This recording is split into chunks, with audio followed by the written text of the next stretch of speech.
Good evening, everyone, and welcome to the channel. Welcome to my little slice of heaven. Back to the game I love the most. Now, for what I heard, it's World of Tanks' birthday, so let's all wish the game a very happy birthday. Let's see what it has in store.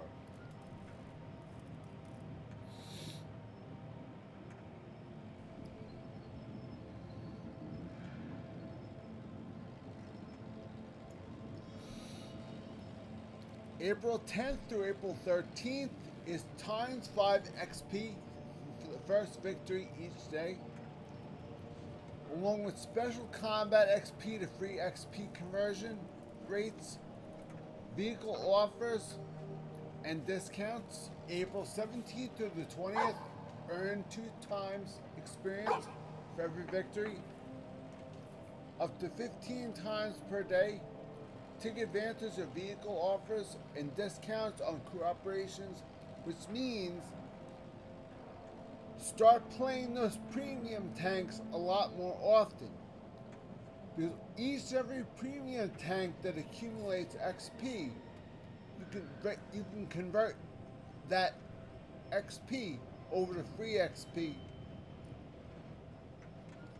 very easily. Gold tanks and premium tanks earn more XP than normal tanks do. That's the way it was back in the old days. I don't know if the way it is now, but that's the way it was in the old days, and I stick with that. So, daily missions. Complete missions every day to earn rewards. If you're on Twitch, which I'm not, their Twitch drops claim in-game goodies. I'm not on Twitch, so I don't know. So, those of you guys that knows what Twitch is, you can comment down below. I really would appreciate it. I'm not on Twitch. I don't know what Twitch is, so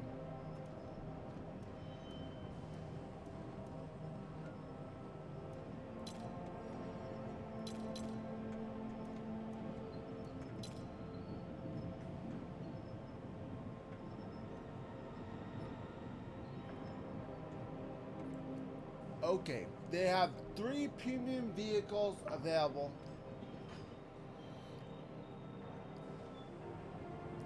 Object Tier 11, Object 590. Tier 8, Progetto M35 Mod 46. And the Tier 8 Rheinmetall Scorpion G. In-game store for gold, grab ST66, which I will show you what the ST66 is. I have that tank already. I will show you what this tank looks like. Okay, guys? So those of you guys that want to know what this tank looks like, I will show it to you. I own this tank. KV4 KTTS, I also own that tank. I will show you what this tank looks like. Okay, guys? I don't own that tank. Sorry, I can't show that to you. But right now, I'm going to show you what this tank and this tank looks like. Okay, guys? Those of you guys that are curious and want to know what these tanks look like, I'm going to show you. I'll show it to you. First, we got to go to premium tanks. Soviet Union.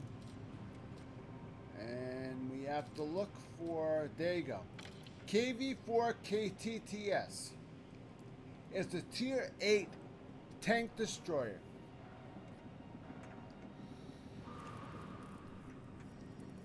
It has a KV4 a lower chassis. The upper turret is a KV4 turret, but it's been extended all the way to the back of the tank. And it's welded onto the body, which means there's no turret at all. The one thing they did do is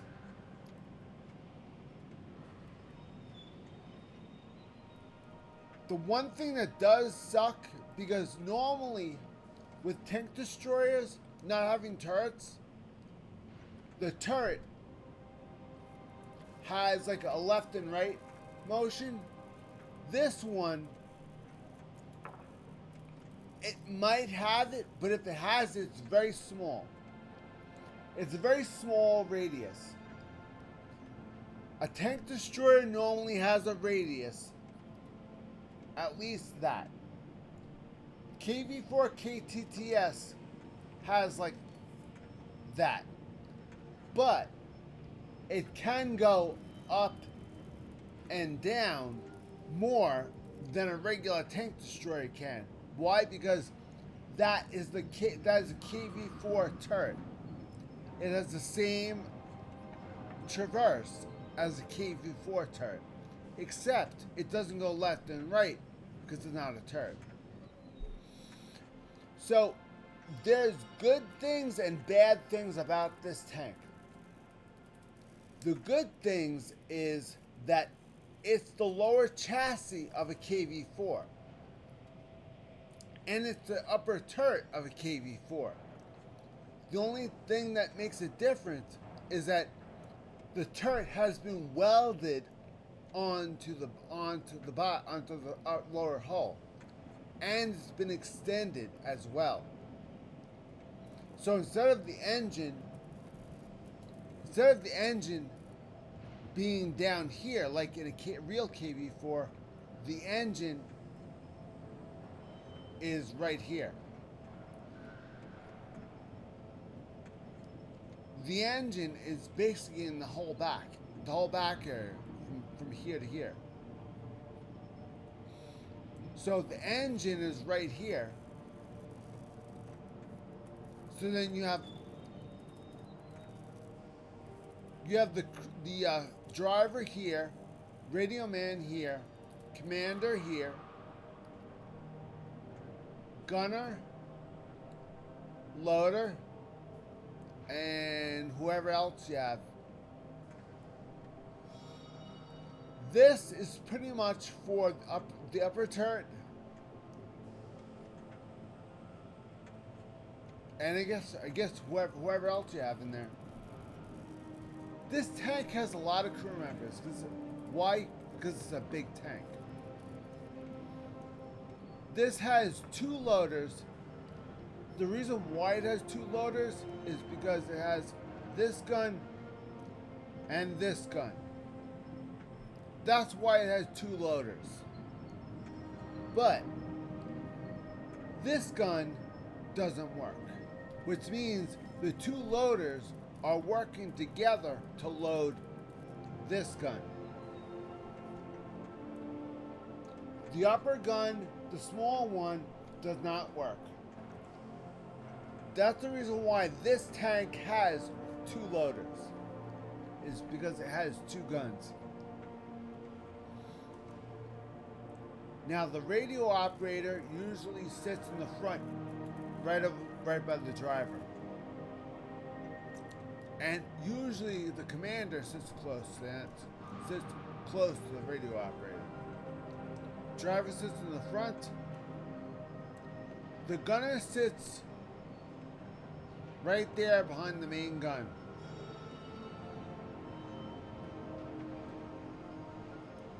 And that's the commander. The commander is not doing double duty. He's doing his own job. Normally commanders usually will sometimes share tasks with other members they don't have. This tank does not do that. That's very, very good. The more crew you have, the less stress is put on your crew members that are in the tank.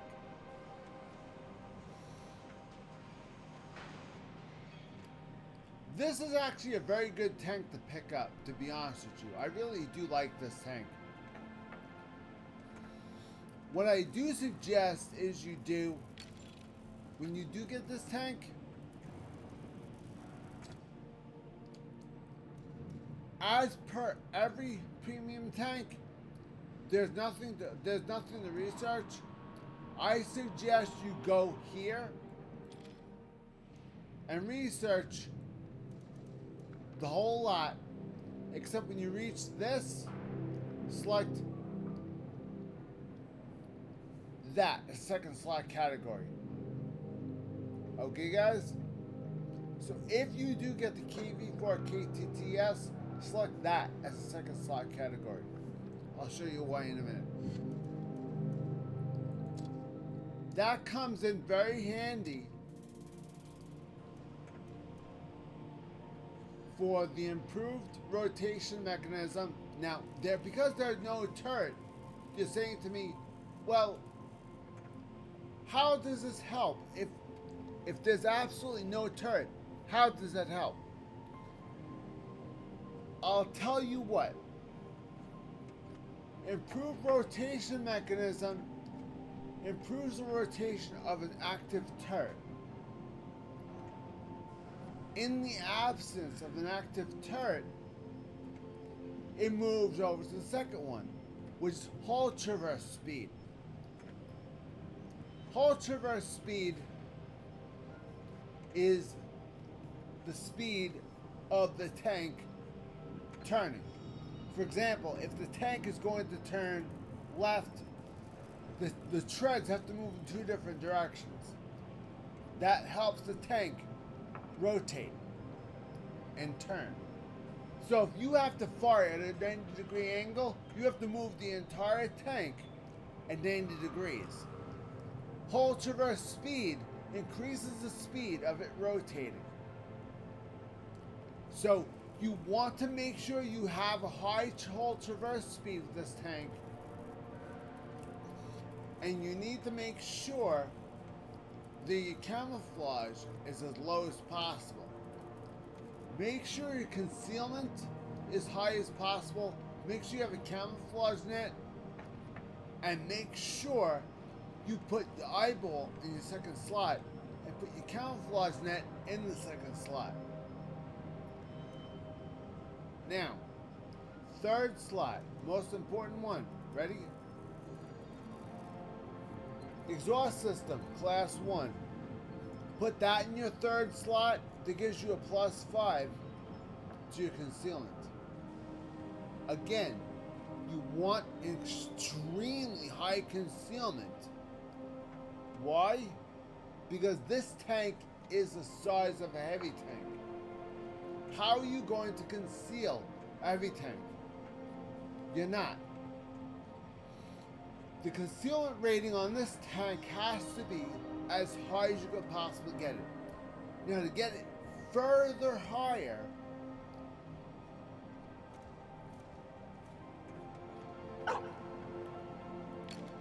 make sure every member of your crew has concealment at 100%.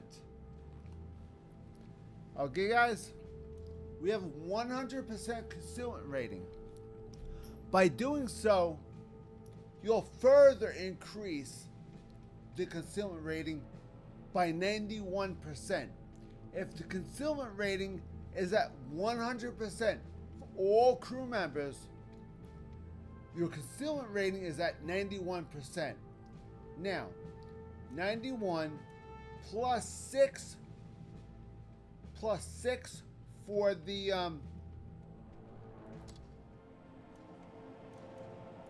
exhaust system, plus 5 for the exhaust system, that's 96. Then plus 12. Oh, wait, hold on. Then plus 17 for the concealment. That's 100 and...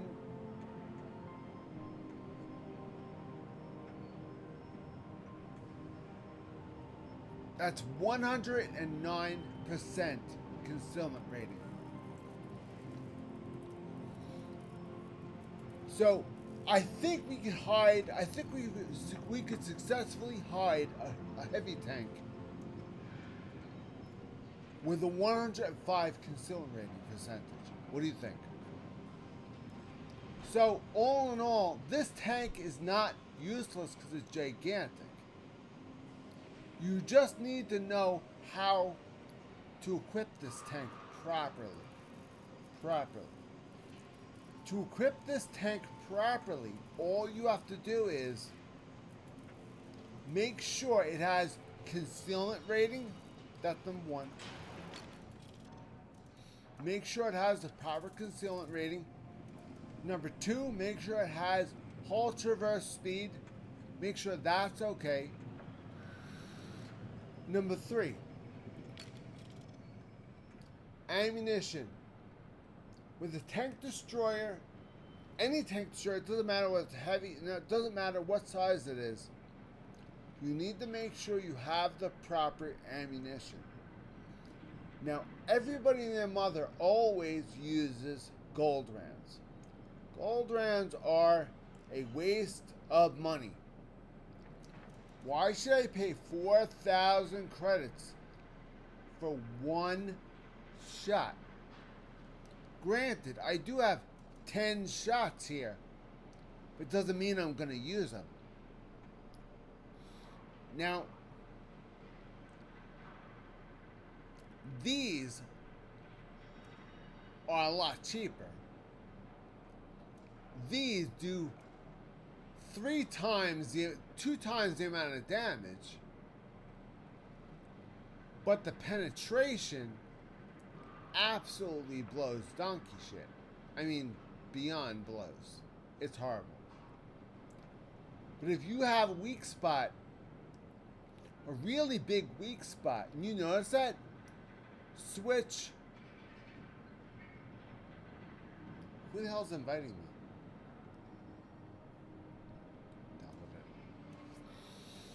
Okay. Let's see. All right. Let's say we have our armor piercing shots. No problem. 360 penetration, 360 average damage, 227 penetration. Shell velocity is 1,043. Shell velocity is the speed that the bullet travels through the air before it hits the target. Now think of it. This bullet, if this bullet is going to fly 1,043 meters per second, it's going to travel really fast. With a penetration rating, that's more of a chance of it penetrating, based off of the sheer velocity that it's traveling.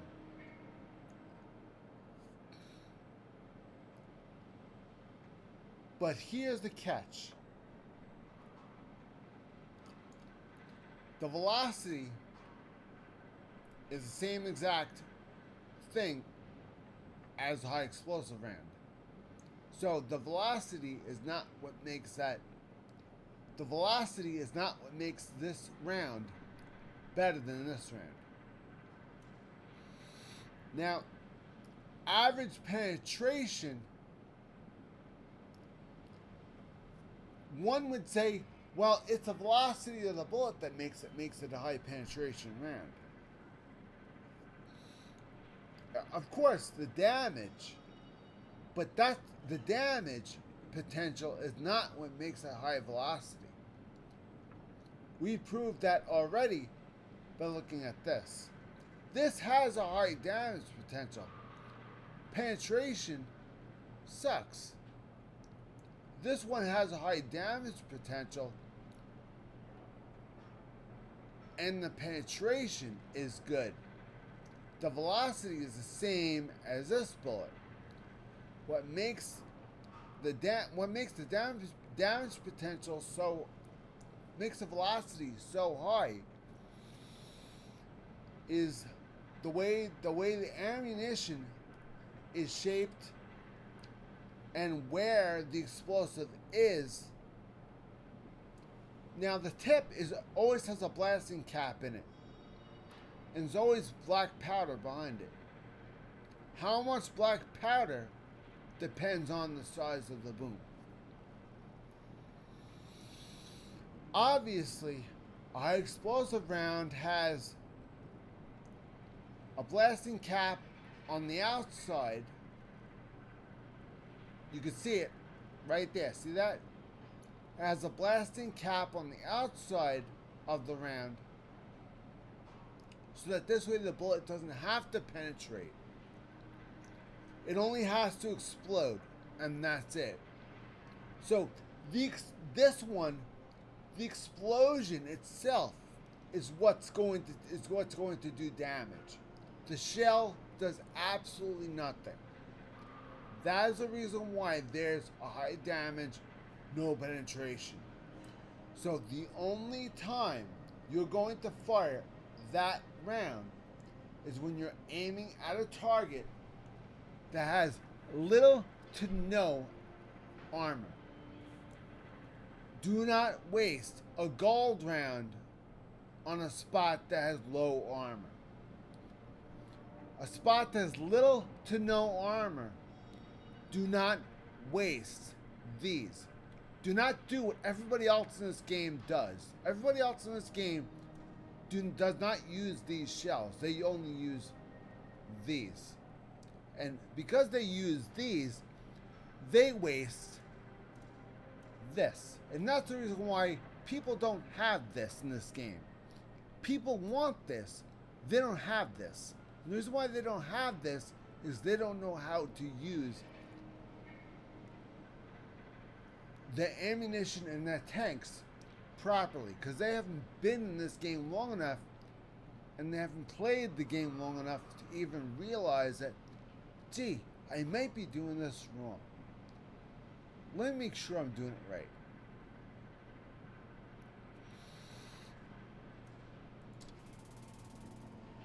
You have to think. You have to really think.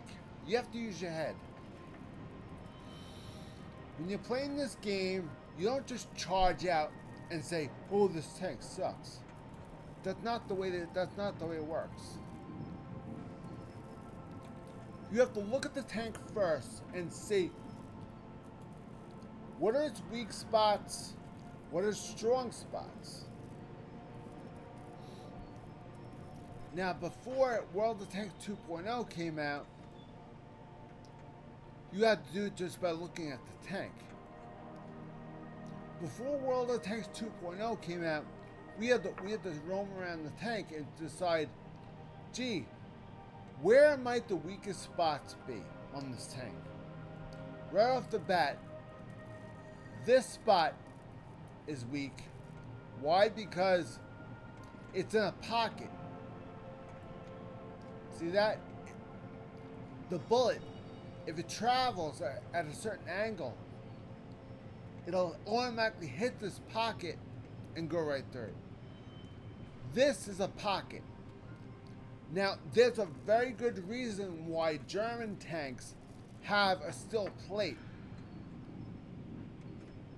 over this area.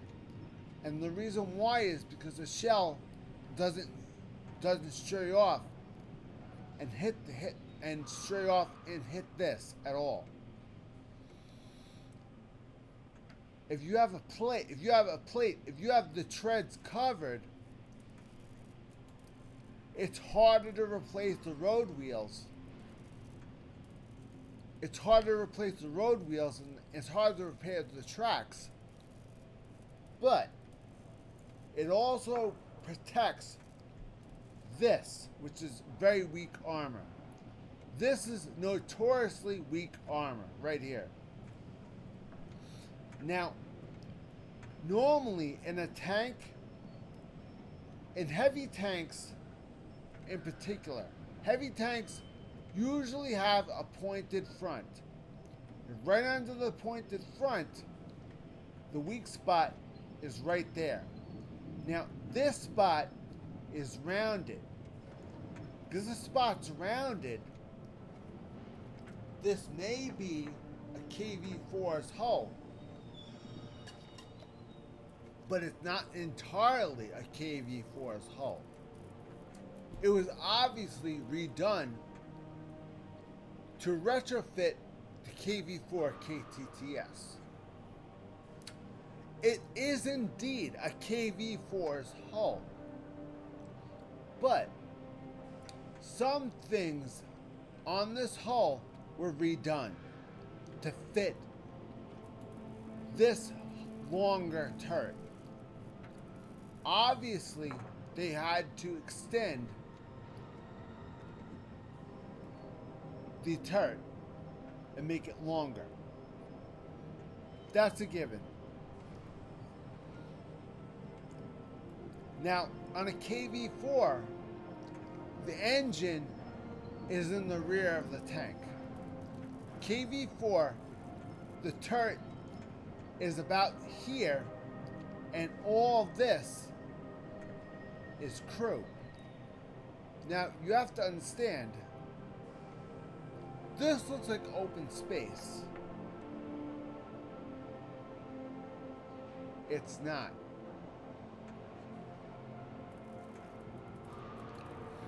Now look very carefully. You're going to see something. You're going to see an opening right there. And you're going to see a vent right up there. And you're going to see an opening right there. This is an air vent. This is ventilation for the crew. There's crew members in here.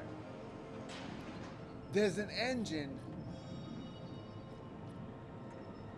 right here.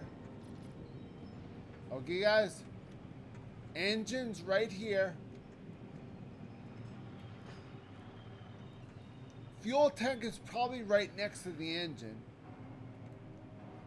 So really, in reality, if you want to blow this tank up in one shot, easiest place to do it, take a gold round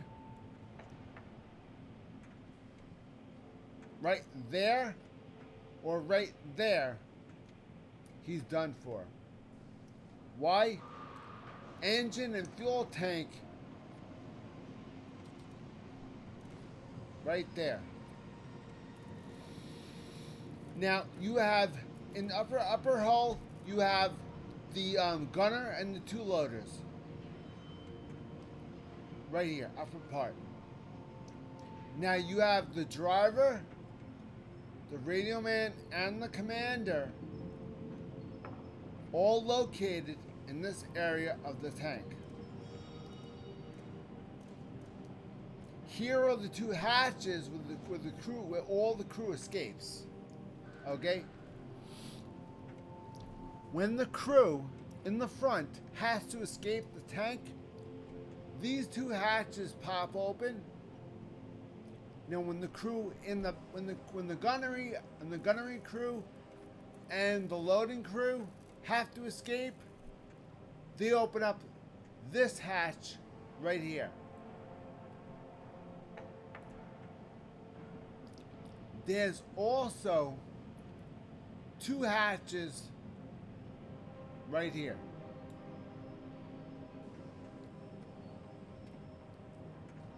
This hatch is for the upper gun, and the upper gun obviously doesn't really see much action in this game because the gun actually doesn't function. This gun is just there for show. But in real life, this gun would be active and it would be a working turret that turned around. My guess, this gun looks like a 60 or 70 millimeter gun. Quite possibly has an autoloader, probably. Which is the reason why there's two loaders. One is to load the cartridges for the upper gun, and the other one is to load this gun. But with this gun not functioning in this tank, the two loaders are now meant to share the loading duties to loading this one. Which means they have one loader getting the shells ready, and the other one ramming it right into the gun. So you have two loaders working together to load this one tank. So it's in your best interest to give both loaders similar jobs and try to give them abilities that work and mesh together with each other. For example, if you have 4 skills you have to give to your loaders, make sure the first 2 skills go to the first 2 loaders. Second 2 skills go to the first 2 loaders.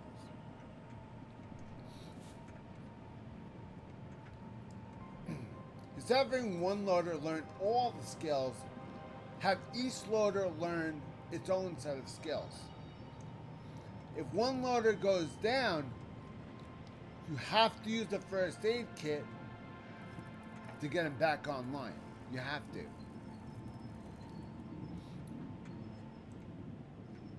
That's the same thing if you have another member go down.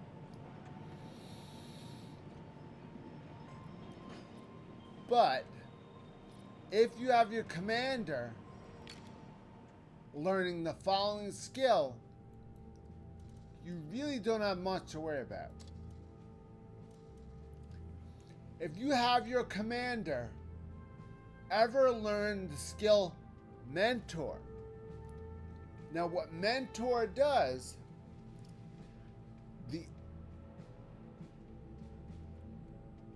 an injured crew member, if ever a crew member is mortally injured and he cannot continue his duties,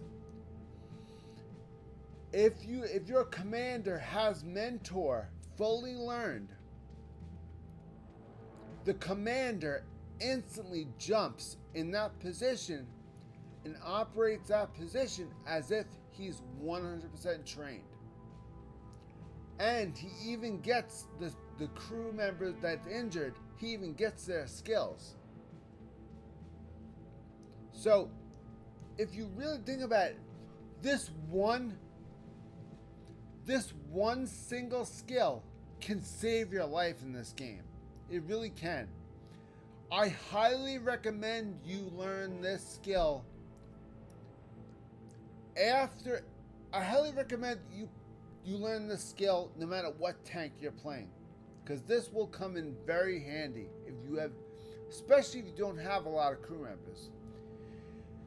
Let's say you're playing a medium tank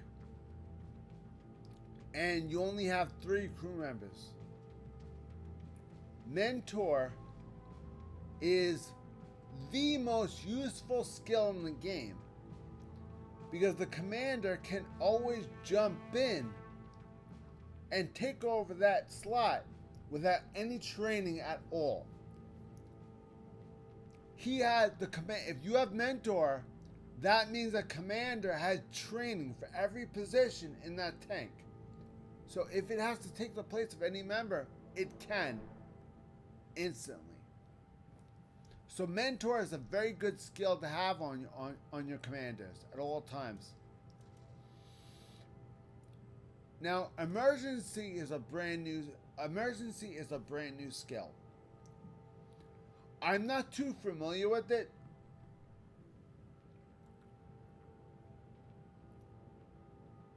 But what I was told, that this works mostly with situational effects.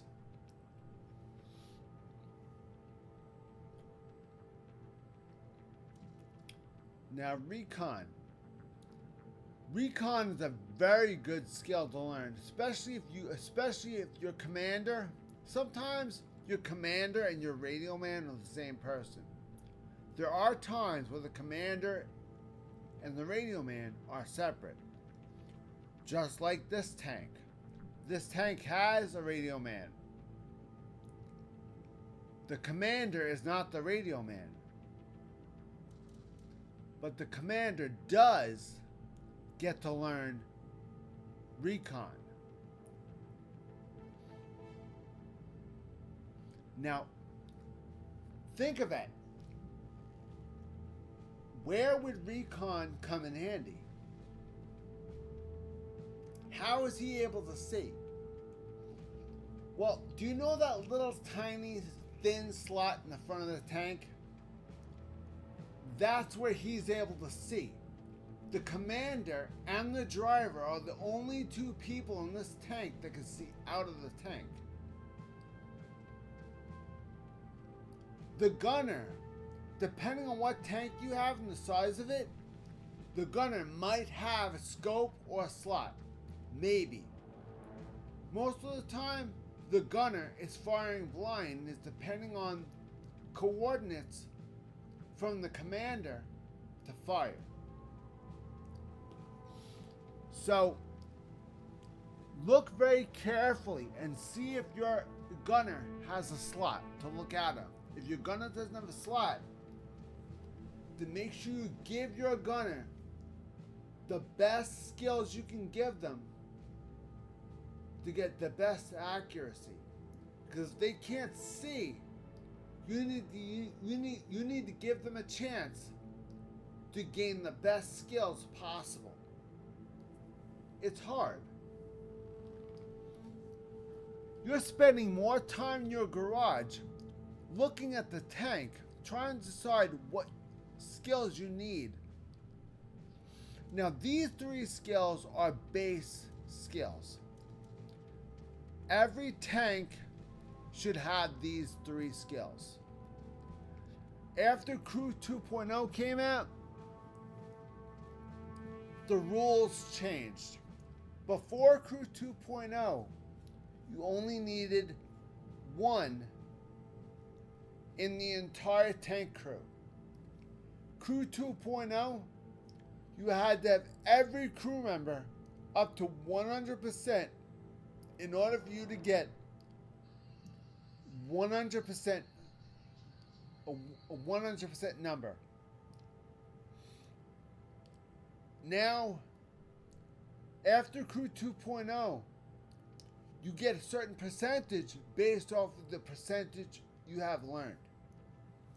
So the repair percentage, the repair speed percentage is 80%. Why? Because I have 84% of that skill learned on all crew members. Now, if one crew member was smaller, whatever crew member is smaller, that's a percentage I have learned. So, your crew is only as good as your weakest member. Don't forget that. If every crew member is supposed to have it, and everybody has except for one, no one has it yet until that one crew member learns it. Got me? That's the way repairs and camouflage works now. Whenever you have concealment, make sure you have a camo net. If you do not have a camo net, this will not stack on top of the camo net. Now don't forget, concealment, camo net, and the exhaust system all stack on top of each other. They all add up. And they all add up to one big number. And that's your final concealment rating. Concealment is the key element when you're playing a tank destroyer. Especially a tank destroyer this big. This thing is gigantic. How does anybody expect to hide a tank this big? I mean, seriously. How are you supposed to hide? You can't hide in a bush with this tank. It's impossible. A bush is like this big and the tank is like, it's like trying to hide a tog in a bush. Right? The tog's the size of the Titanic, for Christ's sake. let's say you have, just for shits and giggles, let's say you put a tug, right? Put a tug behind a bush this big. Here's the tug. Here's the bush. Unconcealed. Right, in your freaking dreams. The bush is the size of a dime. The tug is the size of the Titanic, for Christ's sake. Not happening. The game says you're concealed, but you're not concealed, I guarantee you.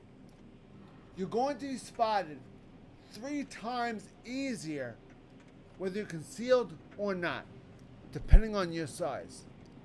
You need a high camo rating to ensure you're going to stay concealed.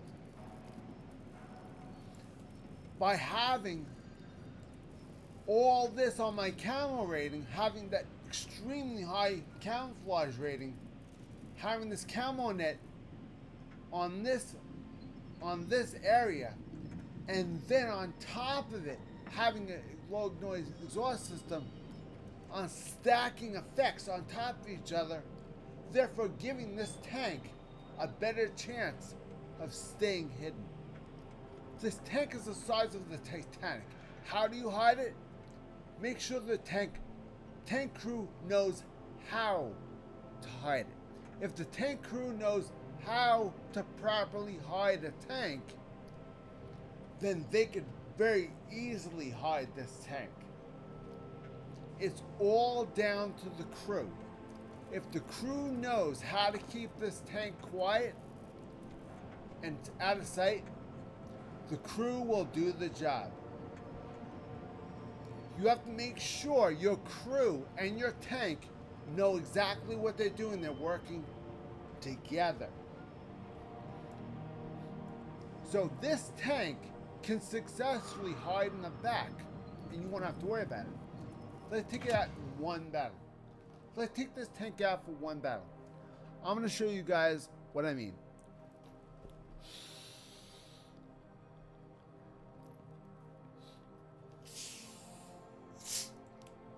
Camouflage is... People say it's very simple. It's not. Crew 2.0, after Crew 2.0, they ruined all chances of ever having a decent camo rating. They confused everybody in this game. Got confused after Crew 2.0 came out. All the vets like me got so confused, we didn't know what we were doing. Every tank we had to redo. Every single tank. All the skills are wrong, we have to redo all the skills, all have to be done from scratch. Frustrating. Very frustrating.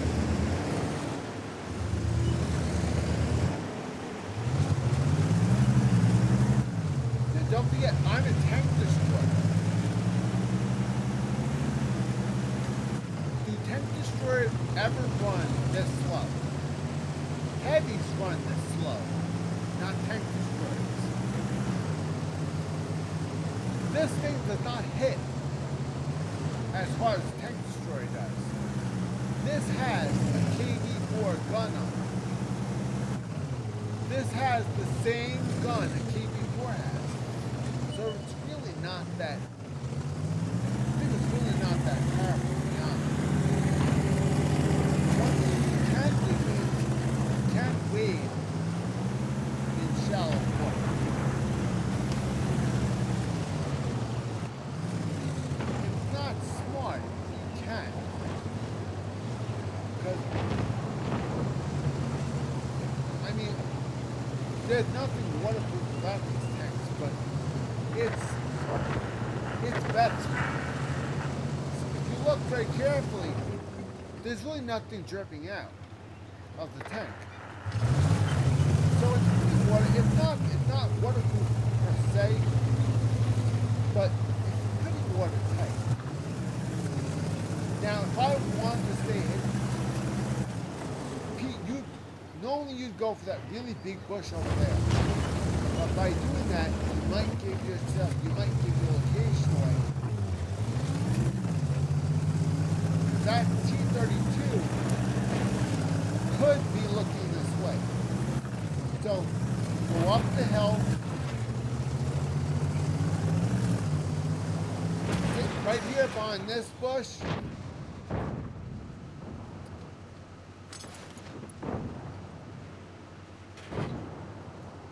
And do your best to try and spot where you can.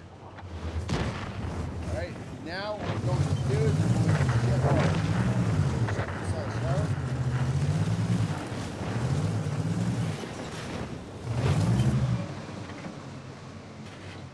Alright, now we can see. Now look at the camo net. See it? It's glowing green. That means we're not spotted. And now if you see the light bulb go off, it turn on, that means I've been spotted. Then this is not a good place to sit. And as soon as I've been spotted, move to a different place. You have to immediately disappear again. Make sure that green light is on. Wait 3 seconds, then move.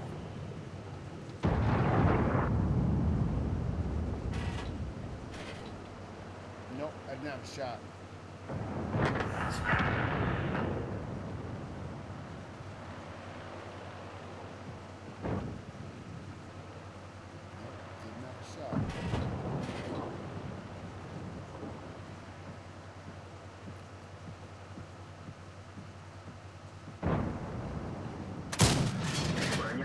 Oh, come on. That was a pin shot.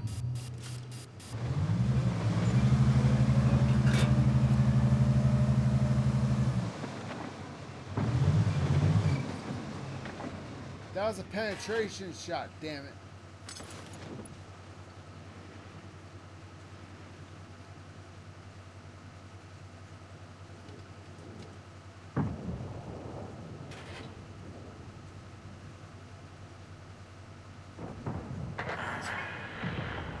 That was a penetration shot.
How am I supposed to fall back? If I go back, there's somebody. If I go forward, there's somebody. There's nowhere to fall back from.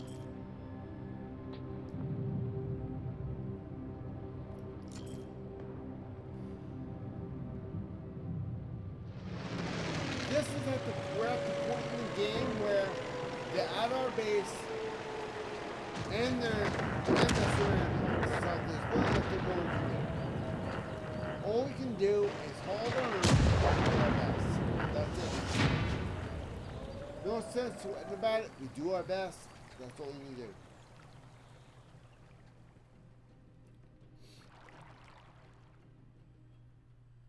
Now, the KV4 KTTS, it has some good parts to it. It really does. Its drawback is not having an active turret. It's a heavy tank, the size of a tier 8 heavy tank, and it has absolutely, positively no, it has a heavy tank with absolutely no active turret whatsoever. You have to move the body to get spotted and risk getting spotted. Don't forget, this turret is still a KV4 turret extended, which means that the gun will not voluntarily do this and this like a normal tank destroyer does. The range in which the gun will go left and right will be shorter, because I think they're allowing a little bit of play for the most part, but they are maintaining the same range as a heavy turret up and down. So although you are gaining more height advantage, you still have a little bit of a wiggle left and right. So you're not entirely a heavy tank. Even though this is a KV4, in reality, this is a KV4. It has a longer turret with a different front end. Instead of the front end being pointed, front end is rounded. It's rounded because it's more of a chance of a shot ricocheting, being that it's rounded. Plus, the armor might be a little bit better on the front. We don't know that. We don't know that yet. We could probably look that up. Oh, looks like our dog has something for us. Should we say what it is? Okay, dog, what do you got for us? Your dog found a strange device in an old garage.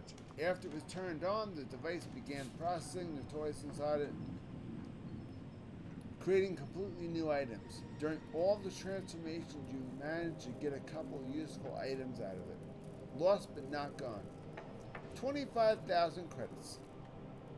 Hey, the dog found credits. I'll take it. Thank you very much. We don't know what it runs on, but we're guessing tennis balls and chaos. Okay, thank you very much. Very cool. Good job, dog. Maybe I should give him a little bit of a pat.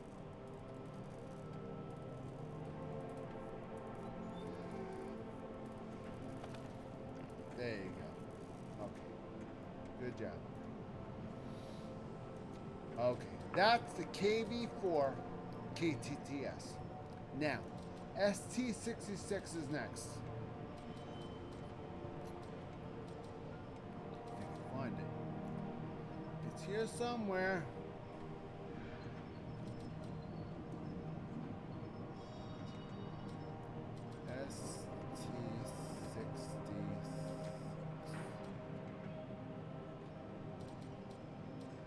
Wait. Okay, ST66. This is the oddest tank I've ever seen. This has the hull of a heavy tank,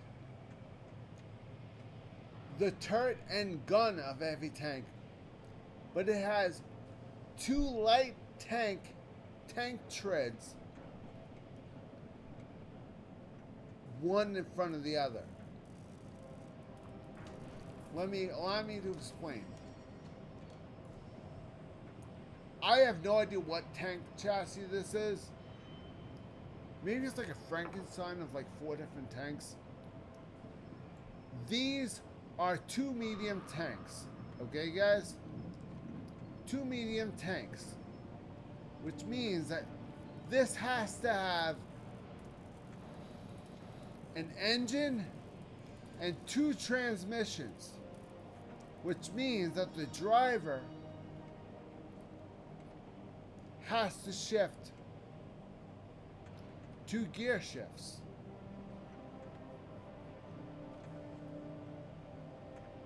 How confusing.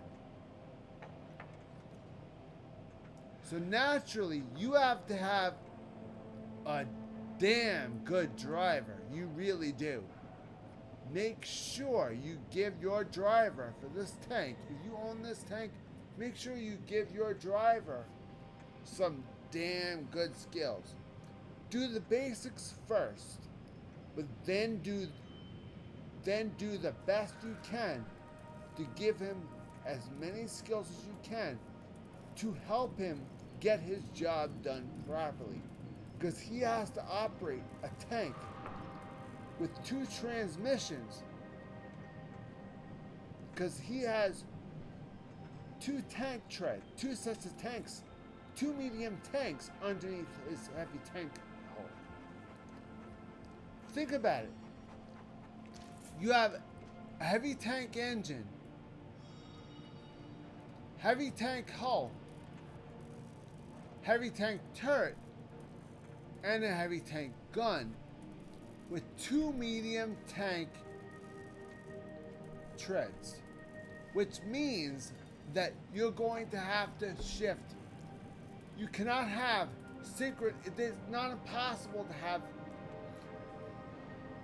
In 1940s, during World Wars, I don't think synchronized transmissions were even possible. So my guess is that he has 2 gear shifts along with the driving to do. So if he has all that work to do, make his life easier and give him as much skill as you can to make his life as easy as possible. Try to give mentor. After you finish the 3rd skill, try to give him mentor, because he's doing the radio man and he's doing the radio man and the commander, so he's already doing 2 jobs. So this already is a nightmare waiting to happen. Even if he does get mentor, not much you can do, because he's still doing the radio man's job. So, what do? Again, you have the gunner. The gunner can help the driver. The gunner doing the gunner's job. And you have the driver who needs help. Then you have the loader. There's only one loader. Why? Because here's the part where you're gonna absolutely shit your pants. This is considered a medium tank. Why is this considered a medium tank? Because that is a medium tank right there. That's 1 medium tank right there. There's another medium tank right there. Even though this is a heavy tank and is going to move at the speed of a heavy tank, this is considered a medium tank. Yes, this is considered a medium tank. So Houston, we have a little bit of a problem. This tank is labeled as something it's not. Now, you can imagine if this is a medium tank, the armor is not going to be that good. Well, you're probably saying to me, well, Mike, armor has to be good because that looks like a heavy tank. Allow me to show you how wrong you truly are. Allow me to show you the armor.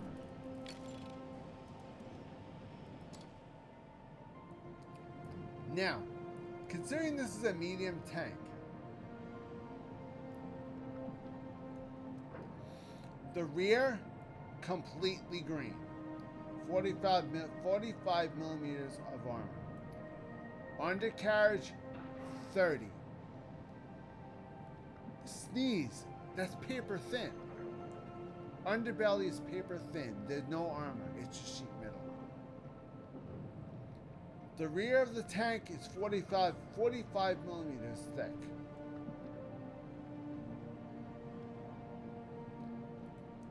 Upper, 25. It's less. It's about the same as it is on bottom. Now, turret walls, 80. 80 at spaced armor. Now, spaced armor is much different than main armor. Spaced armor has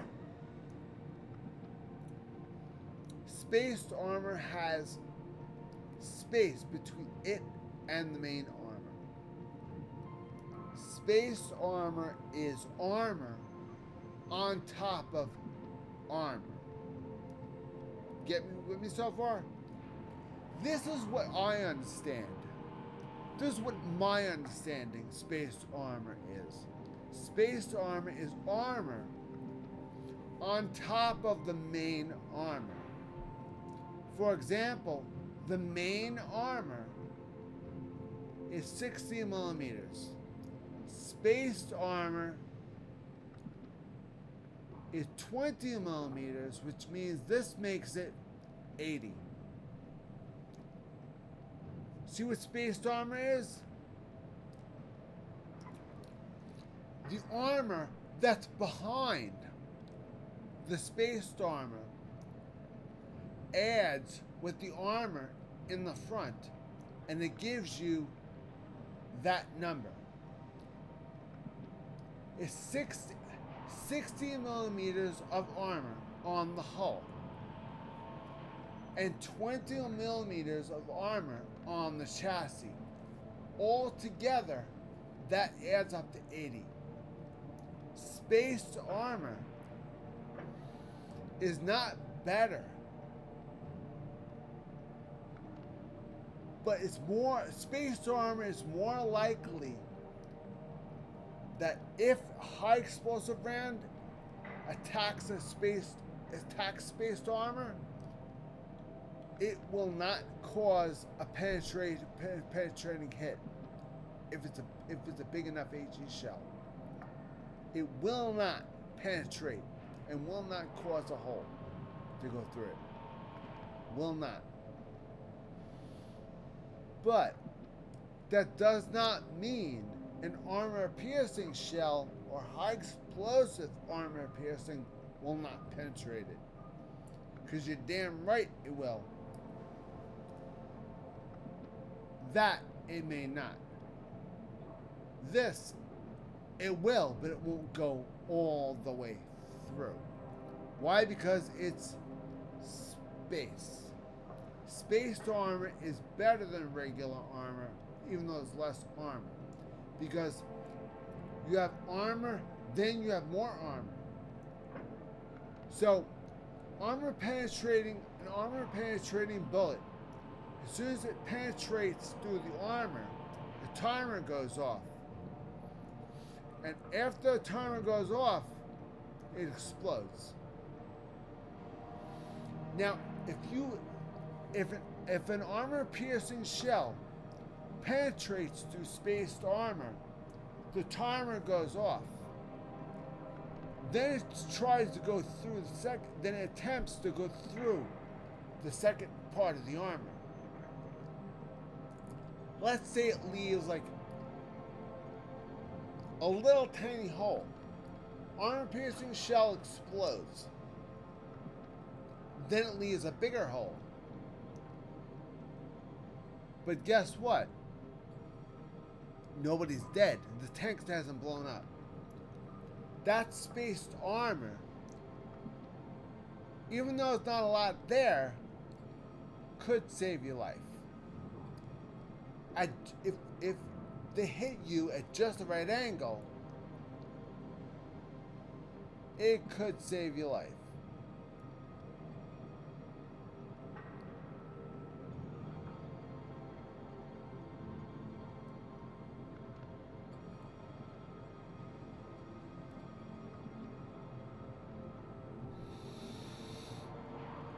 Now think of it this way. If you hit it at this angle, if you hit it straight on, that's how you know spaced armor is not thick. If spaced armor was thick, it would be higher. The more of an angle you have, the rating would be higher. For example,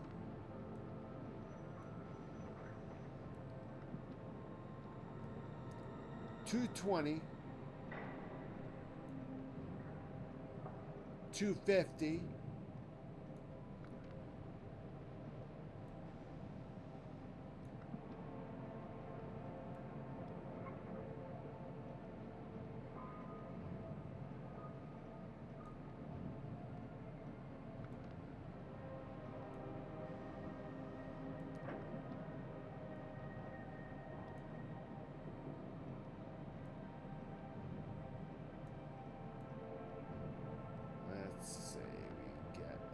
really good angle. Here we go. 60 degree. We're at a 60 degree angle. 210 millimeters of armor. Now we're at a 49 degree angle. We're at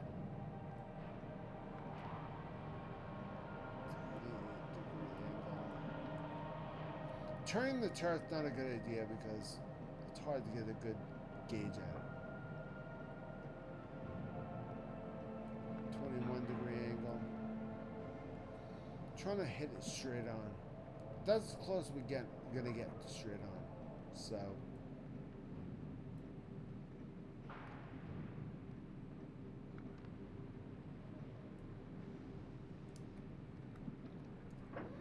see, now it's hard. It's hard to get a good angle because armor has to be straight. To try and get thicker armor,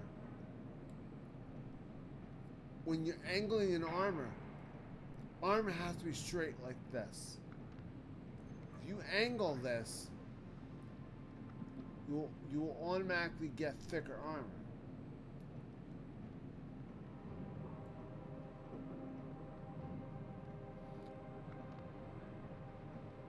This is not a heavy tank.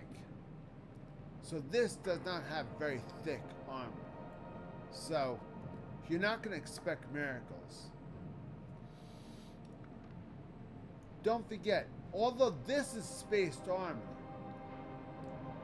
this is pretty well protected. Even though it's 80 millimeters thick, that's not nearly enough.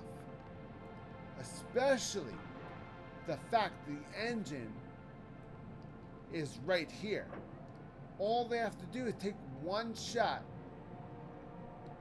right there, and then I'll be able to hit the engine and then blow the gas tank with it.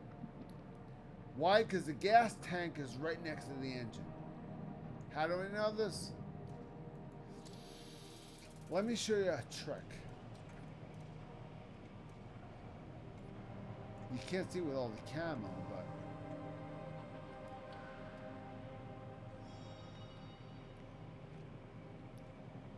this is the engine because that's the ventilation shaft right there. That's the commander's hatch.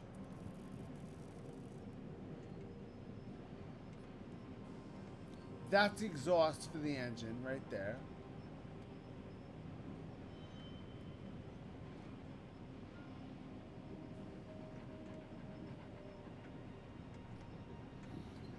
My guess is that you have to fill the fuel up.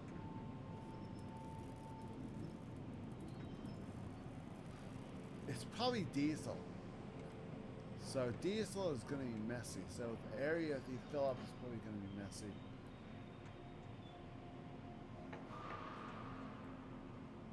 See, now the fact that I put camo on it, that really messes things up. Because it usually shows all the details if you don't put camo on. It's not showing all the details. If I took the camo off, you'd see a little tiny mark with fuel in there. That's how you know where the fuel tank is. Now don't forget, if they aim for right here, the whole tank explodes in a blaze of glory. The weakest spot in this tank, that speck right there. Why? The fuel tank and the engine are both located right here. All they have to do is take one shot right here. The whole tank goes up like a Christmas tree. Guarantee it. And if you angle it to thicken the armor at all, nope. 38-degree angle. 60 millimeters thick. It does not make it thicker. That armor is not too thick. If you angle an armor, then check it, then go straight on and check it, and the thickness is the same, that means the armor is not that thick. And if the armor is not that thick, you're going to have to depend on angling the armor. Hope to God you get a ricochet.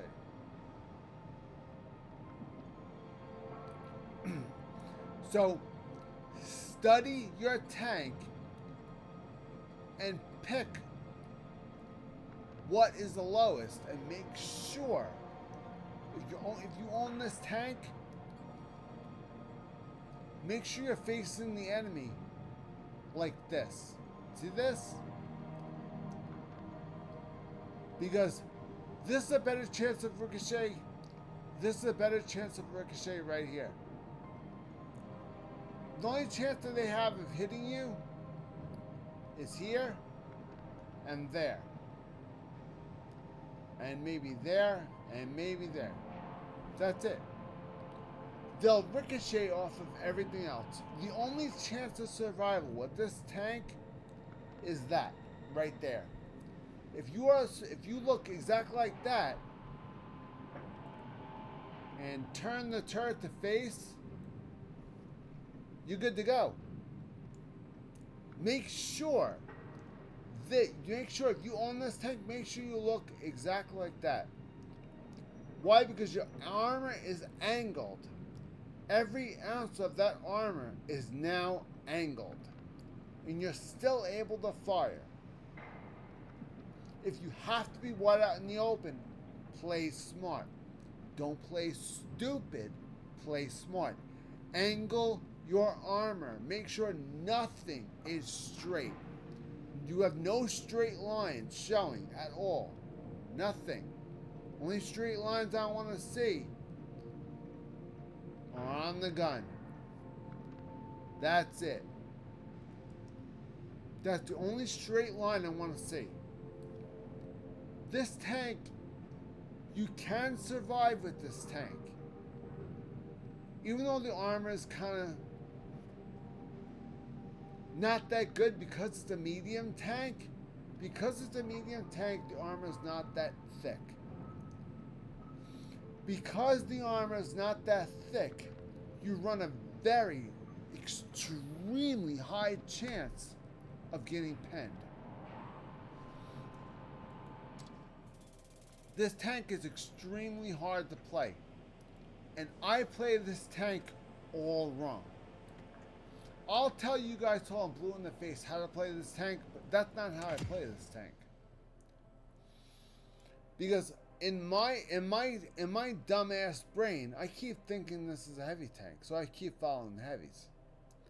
Meanwhile, this is labeled as a medium tank. So I will follow at the back of the pack of the heavies and support them from the rear. Now, that's all fun and good, but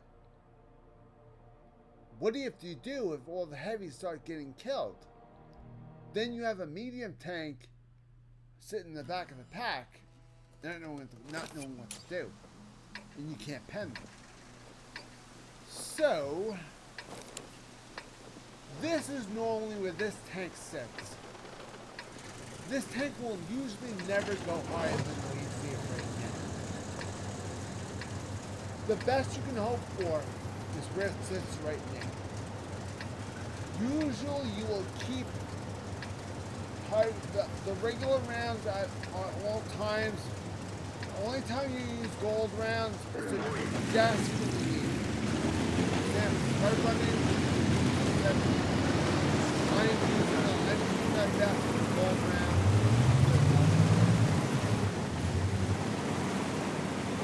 Okay, now we're going to look at the BC-75. We're going to try and back him up. Right there. This is where I make my biggest mistake. Because this tank is huge, I feel as though I have to follow the heavies.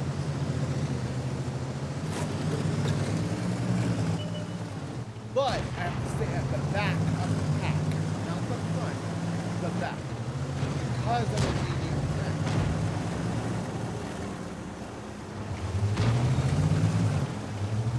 I'm a support tank at this point.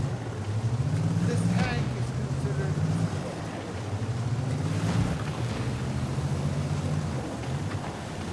Now granted, remember I already told you to always keep the arm angled?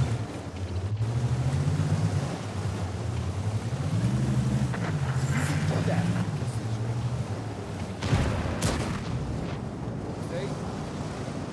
We are angled. The only time we're not angled is if somebody hits from here to here. And they can't. Because if they hit me from here to here, that's blocking. Good. If anybody hits us from here, our armor is angled properly. See, you didn't take the shot? You're trying to find the right time. That's what. He's trying to hit it on. The fact that I angled my armor, he can't hit.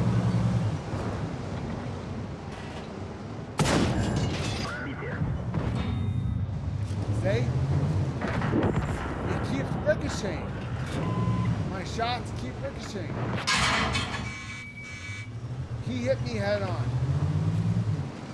The way I am according to him,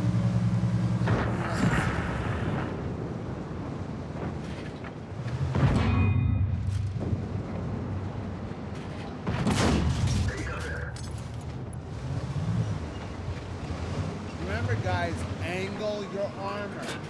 If you do not keep your armor angled, you're going to get your butt kicked every single goddamn time.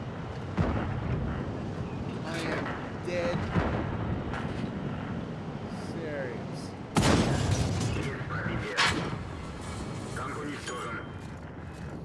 Now I lasted a lot longer than that tank should have. I lasted longer than that tank should have lasted. I was a medium tank going up against heavy tanks.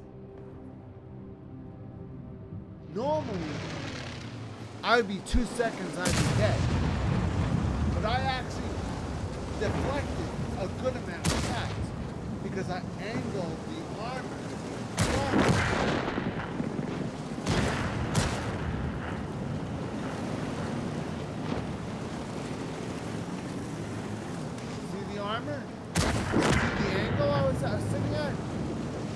That's one hell of an angle. He was hitting me from this angle.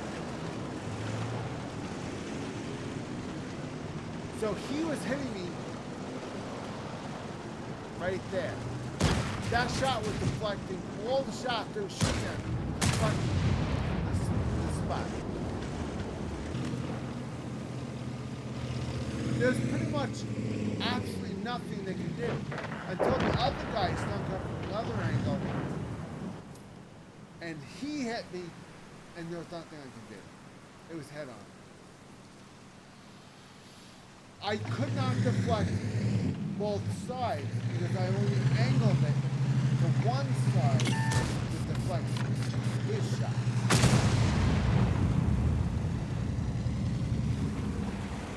That's the problem with having a medium tank. With a medium tank, when you angle your armor properly, you will deflect shots like crazy. But if you do not angle your armor, or if you angle your armor to the other side, you're as good as dead. Your fate's sealed. You're done. Bandet är träffat. Det kan gå sönder när som helst. Okay, you guys are not waiting. You saw that, right? That's the biggest pussy over I ever saw. Why is he hiding off the map? Okay, this is good. You guys caught this. We caught this on camera. They're gonna see this on YouTube. Somebody, I don't know who this person is. Somebody decided to back off into a corner and just die. Why? I don't know. But I guess they felt as though there was no hope. Granted, I can see that. I can see somebody not having any hope, but God, give me your best shot for Christ's sake. Do your best. It's a game.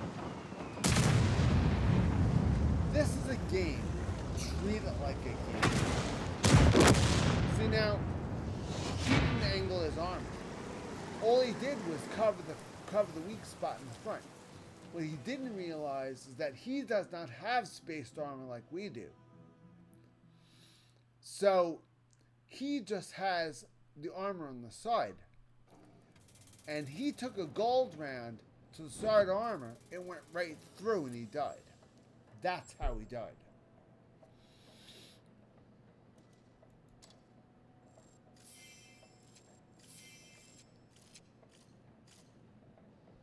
Okay, guys. So, I showed you guys what the ST66 and the KV4 KTTS can do. Both tanks are quite useful. They have their strengths, they have their weaknesses, of course.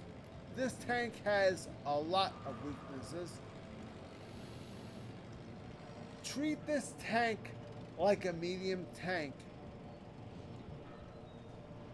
But if you have to go with the heavies, you're traveling in the back. Unless you're top tier, of course. If you're in top tier, don't forget, angle your armor at all times. Never straight on. Always angle your armor with this tank. If you ever use this tank and go head on, I'll smack you, I swear to God. I will find out where you live and I will smack you hard. This tank cannot take one hit head on. You'll be dead. This tank has less than 120 millimeters of armor on lower glaciers. 110 millimeters of armor on lower glaciers, 140 on the upper. If you angle it, it's still the same. Why? Because this is not a heavy tank. This is a medium tank. Medium tank doesn't have thick armor. Don't forget, this is a medium tank. even though this looks like the size of a heavy, it's still a medium tank, which means the armor is thick. It has 140 in the front and 120 long glacis. But because it's not thick armor, when you angle the armor, it doesn't get thicker. With a heavy tank, if you angle the armor gets thicker the more you angle it. Why? Because the armor has a thickness to it. It has a certain thickness, which means if you angle the armor gets thicker and thicker the more you angle it. For example, let me show you something. Pop up a heavy tank, give you guys an example. Trying to think of a really good example of heavy with thick armor. We're talking. Too bad I don't have a mouse, because that'd be a perfect example. That is one heavy tank with a thick set of armor. Let me see. How we toss up a tier 11 and see what happens? A lot of you guys have not seen tier 11. A lot of you guys have. Let's show you guys the tier 11s. Alright. Now, these are the only two tier 11s that I own in the game. This is the only heavy tier 11 I own in the game. This is the KR-1 Soviet Union tier 11. This is, for now, the final tier. And this tank is an absolute aircraft carrier beast. It's not the thickest, it's not the beastliest, it's not the nastiest tank in the world. But it's interesting to say the least. It has features that it shouldn't have. Obviously, this tank never existed in real life. Because this is a tier 11, the armor is insanely thick. As you will notice, the only green armor is on top of the tank. That's it. This is the only green armor we have on this tank, is on top. The only yellow armor you have is right there, right there, right there,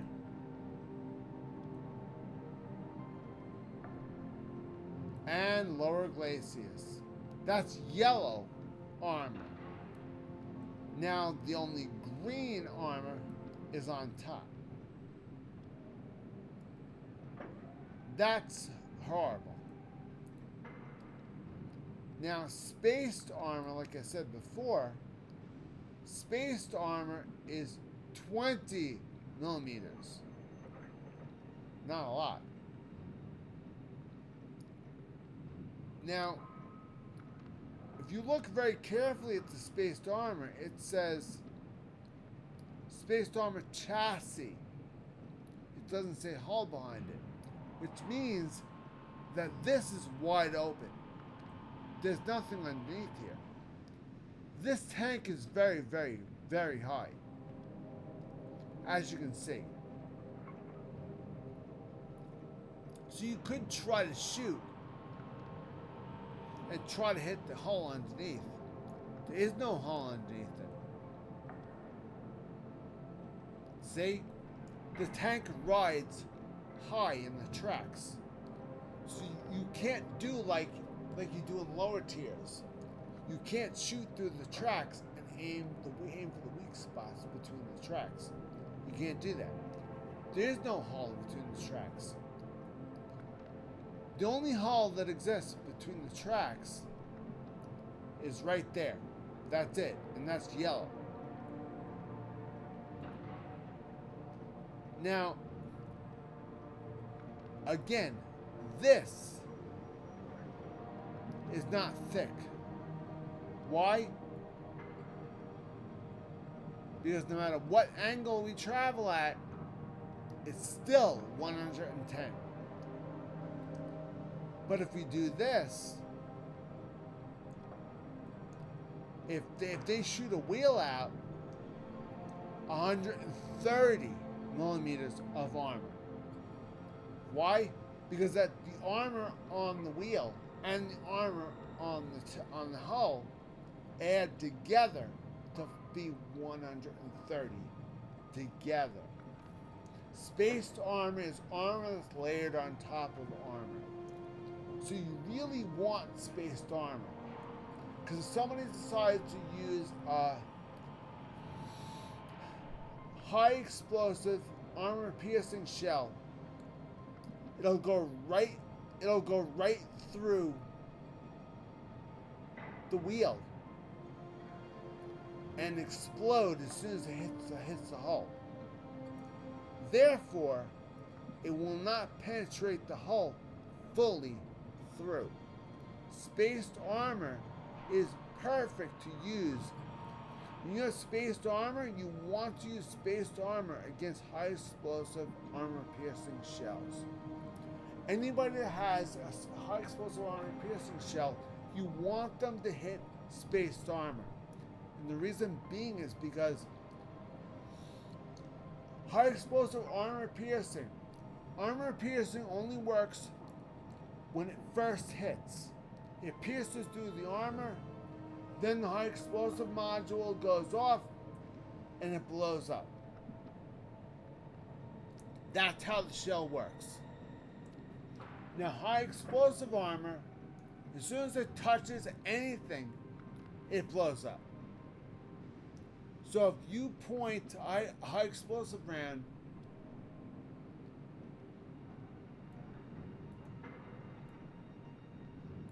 right here, the tank's gonna laugh at you. It's gonna laugh at you hilariously. It's gonna say, please, bitch, please. That tickled. I mean, 280 millimeters of armor. You're throwing a high explosive shell at that, it'll do maybe like a single point. Not even a point. Minus points. 280 millimeters on the turret is insanity. Now the cowl, the gun mantlet, or otherwise known as the cowl, the gun mantlet is naturally supposed to be pretty damn thick.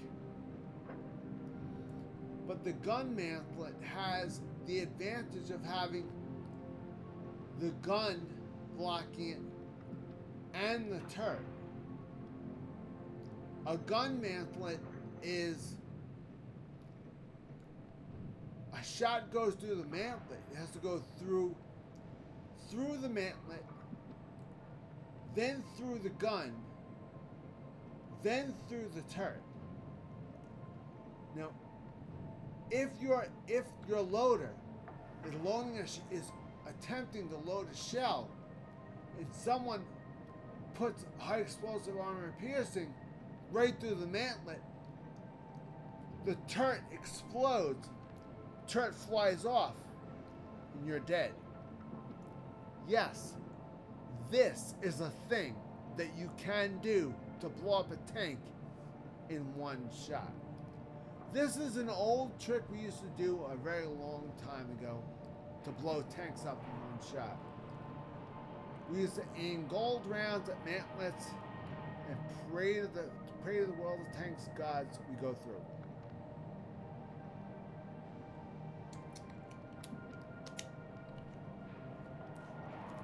Mantlets are extremely hard to go through. When you go through them, the turret flies off. It's funny as hell, because when the tank dies, it has no turret. It's kind of like what the Russian tanks do these days, the T-90s. Whenever you blow them up, the turret flies off. It's kind of like that. The turret has no choice. It has no place to go, so it flies right off. If you ever want to do a turret toss, easy way to do that is to hit the gun mantlet while the loader is loading the shell. If you hit the gun mantlet and pierce through the gun mantlet while the loader is loading the gun and the turret will fly right off the tank. The tank will explode. One shot, that's all it will take. You have to make sure that that shot goes through. If the shot doesn't go through, and looking at this right now, you know, gauging off the millimeters, you know that's going to be a tough task. How do you go through 250 millimeters of armor? There's a reason why there's such a tremendous amount of armor on the mantlet. And that is why. Because that is technically the weakest part of the tank. Everybody thinks the weakest part of the tank is this, because it's less armor.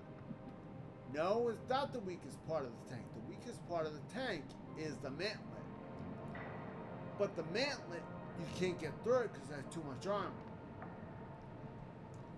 The one spot in the tank where single penetration will blow the entire tank up, that's the mantlet. If you pierce the mantlet, guaranteed the tank is going to explode. It's a guaranteed explosion.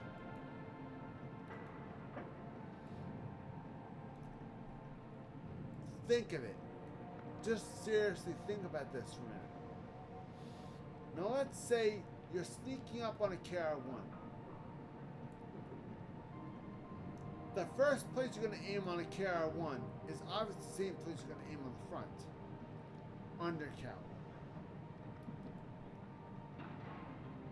Think about this for a minute. You aim for this, you could hit the engine. But if you aim for here, this is 100. This is like less than 20 millimeters thicker. But guess what's behind this wall? Ammunition. If you hit the back of the turret right here, you can cook the ammunition off and the whole turret will fly off. Ammunition is stored in the turret when the turret is bigger than it should be. Ammunition is stored not in the hull, in the turret.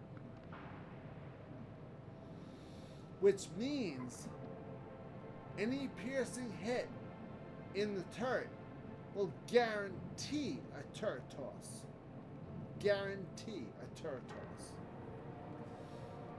So think about it. If you have a KR-1 and you think your turret's going to be indestructible, well, from the front it is. If someone's looking at you from this angle, I don't think so.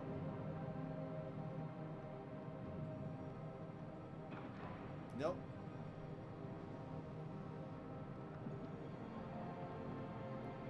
Right there. That's the worst armor. So make sure, if you're using a KR-1, make sure nobody can see you from above. Make sure nobody can see you from above. Make sure that make sure you're not at the bottom of the hill. Make sure you're higher. Because obviously the KR-1 has 140 millimeters underneath. Above, it has 45. So naturally, you'll want to look down on somebody and not want to look up.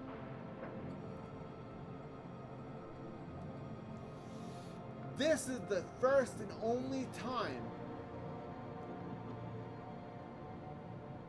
that you're not going to want to go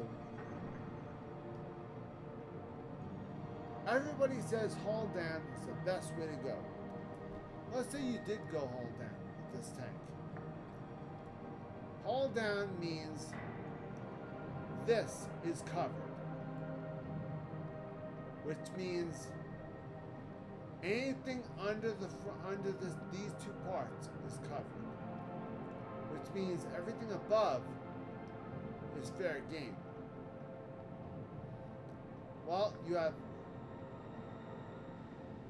that. You have the screen. You could hurt the crew members.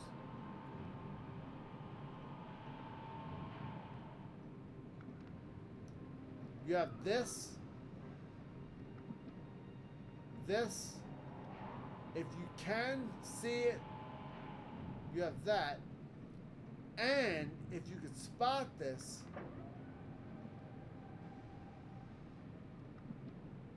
there's always a spot. Always a spot. Even on straight shots, there's still always a weak spot. No matter what angle you're at, there's always a weak spot. The only way the KR-1 can be almost indestructible is that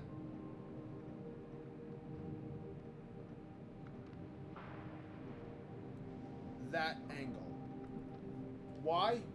Because the armor is angled properly. Okay, guys? Even though that armor is angled, now it's angled sideways as well.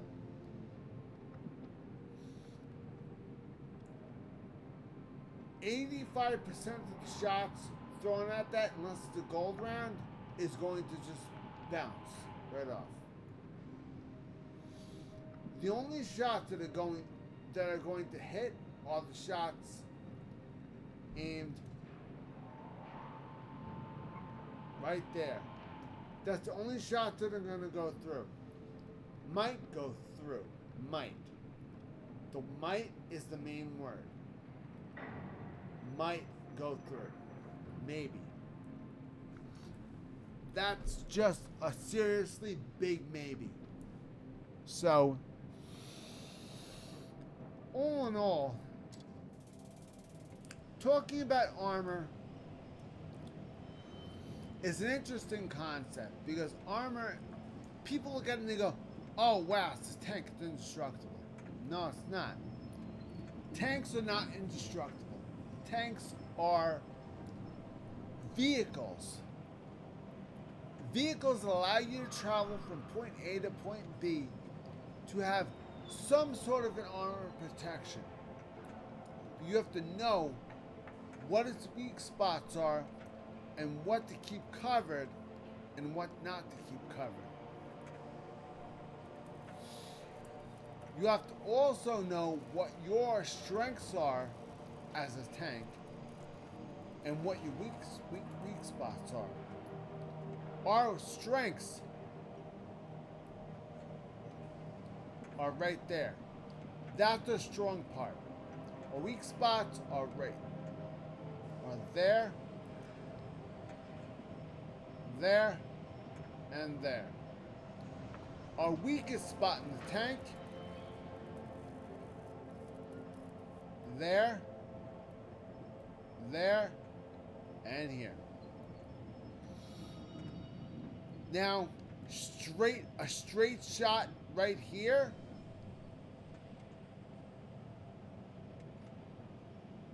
might. If you're lucky, it might hit. Might. If you angle it, it's going to deflect. And if it might blow, it might take a wheel off or it might blow the track.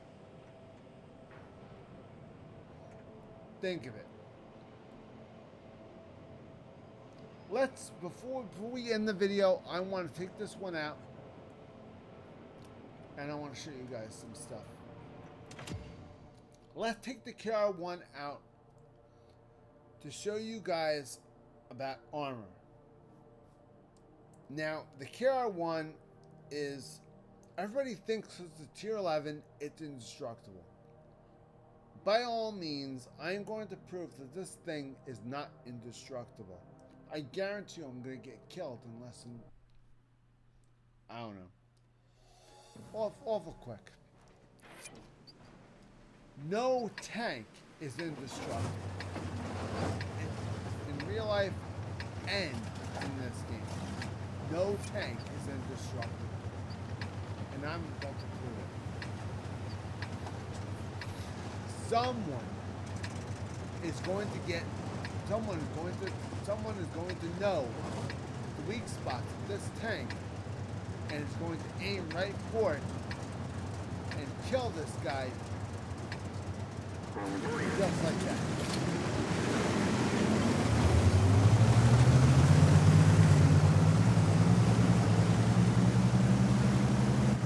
One thing I can't stand about this tank is the God damn slow. Thanks for the push, bro. Lots of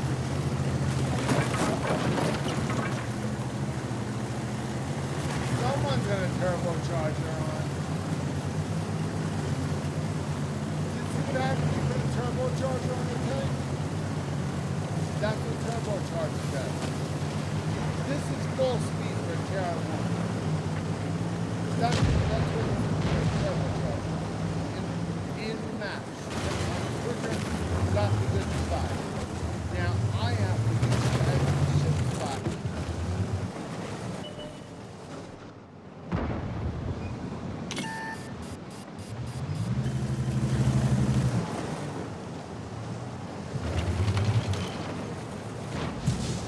Spot the KR-1.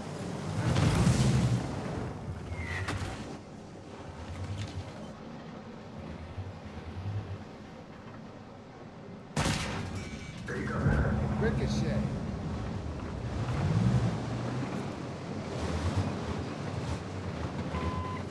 Always stay moving, guys.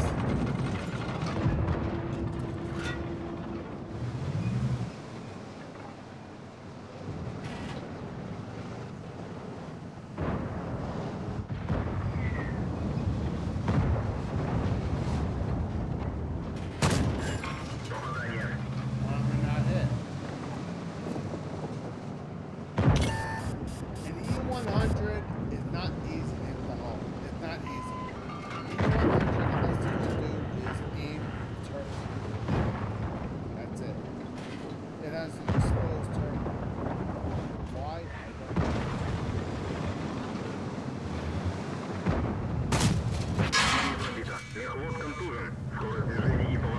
Can't hit the goddamn turret ring. Me. Help here.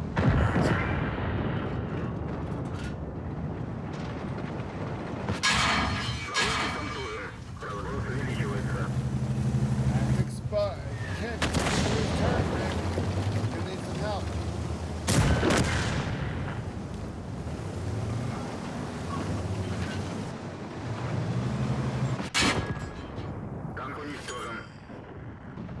See, I told you. They know where the weak spot is. It's only gonna take one shot in. That's it. It's a tank. It has weak spots. If they know where the weak spots are, it's only gonna take one shot. Everybody and their mother is going to use gold. I'm the only retarded moron that doesn't use gold. And because I don't use gold rams,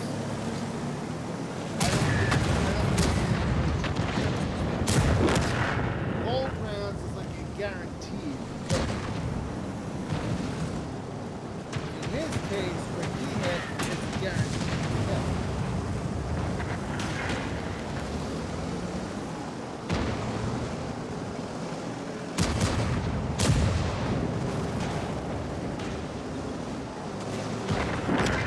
Anyway, think of it this way.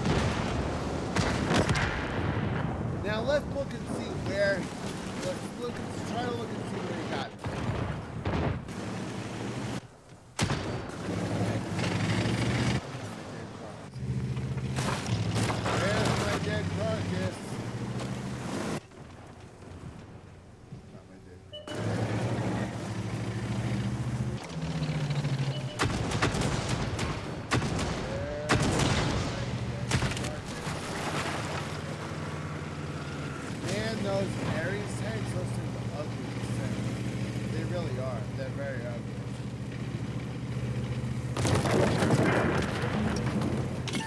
Those mechanical, those mechanical, those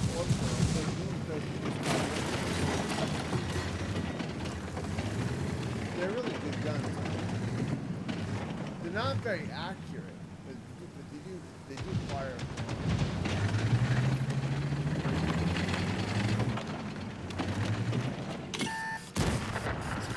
Now, what I'm confused is, why is this guy going for the flag? The flag is red behind him. Why is he there going after this guy? Why is he going after this guy? There's the flag right there. All you have to do is sit on the flag.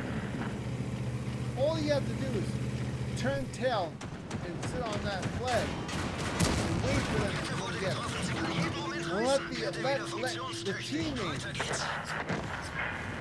kill the Ranger guys. I mean, for real.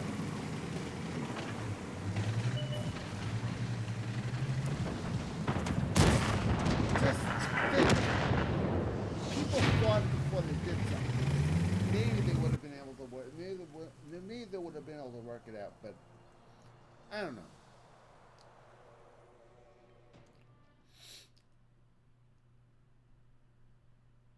If you really think about it, it probably would have been better if he had done things differently.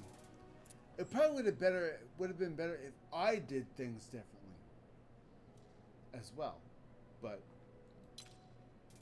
there's no such thing. I don't play to win. I play to have fun. If I'm not having fun, I stop playing. This game is all about fun for me. This game is not about winning. Everybody who plays this game is so intent on, all the new players, so hell-bent on winning, that they have no idea that this game is supposed to be a game. It's supposed to be fun. This game is not life. This game's life doesn't depend on you winning. This game is supposed to be a fun thing to do. Treat it as a fun thing to do. This is not going to get your bills paid. This is not going to get your test scores better.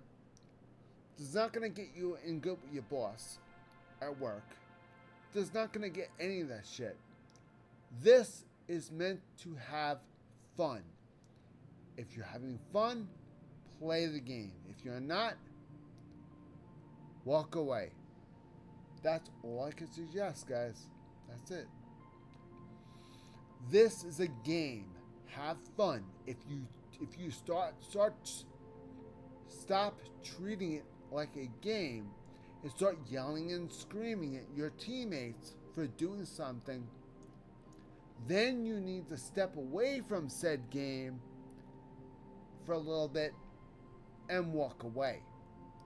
Because people who yell and scream at their teammates need to walk away from the game, because that means they have no patience and they're being absolute jerks. And if I had the balls, I would tell them that they're jerks to the face, but I just ignore it.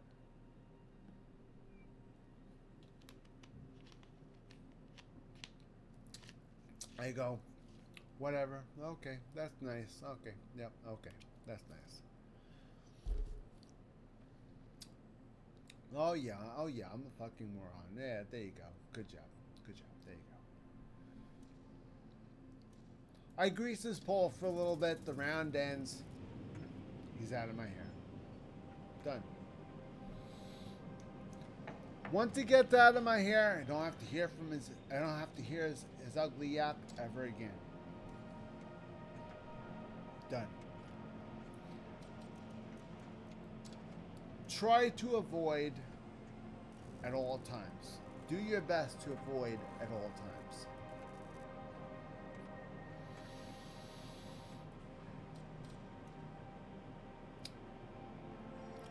Okay, guys. Now,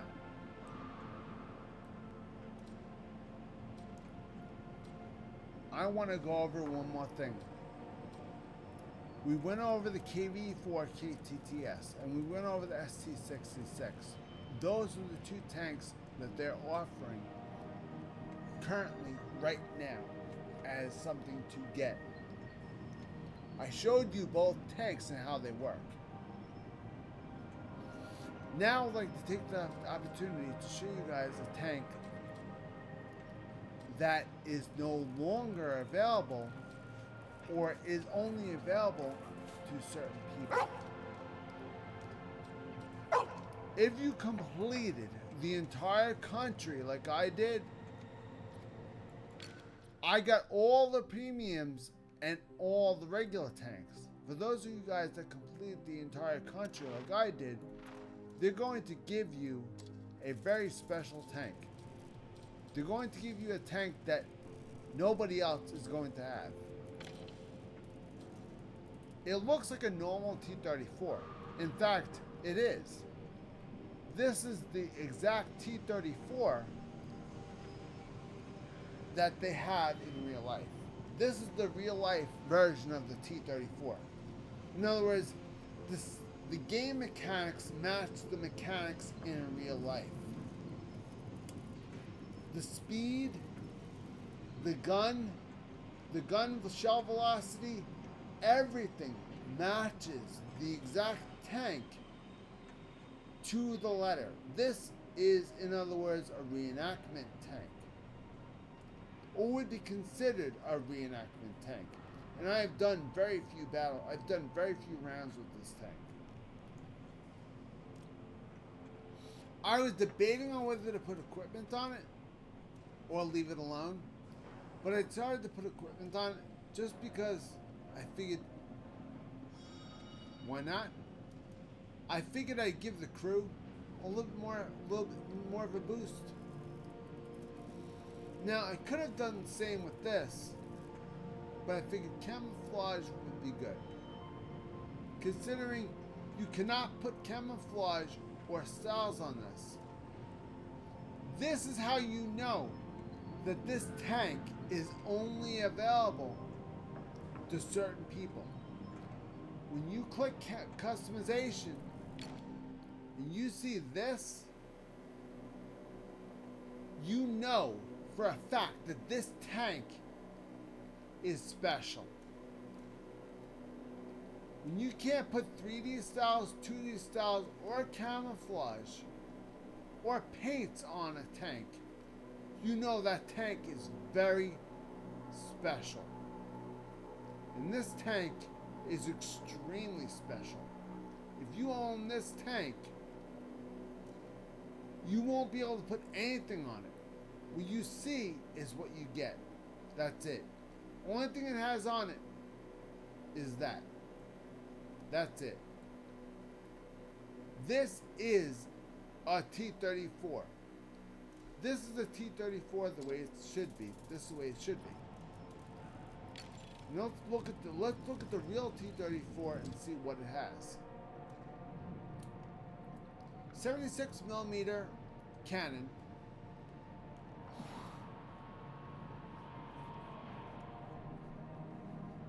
Dispersion 0.51 dispersion at 100 meters. It has a rate of fire at 8 rounds, almost 8.5, about 8.5 rounds, a little over 8.5 rounds a minute. It takes 7 seconds to load one shell, and it fires one shell at a time. Now, let's look at the armor on the real T-34. The real T-34's armor has pretty much well-rounded armor for a medium tank. Nothing that special, you know? It doesn't have weak spots, strong spots. Granted, this is a strong spot, The reason why is because the upper part is angled. This is straight. This is angled. The straight part has thicker armor.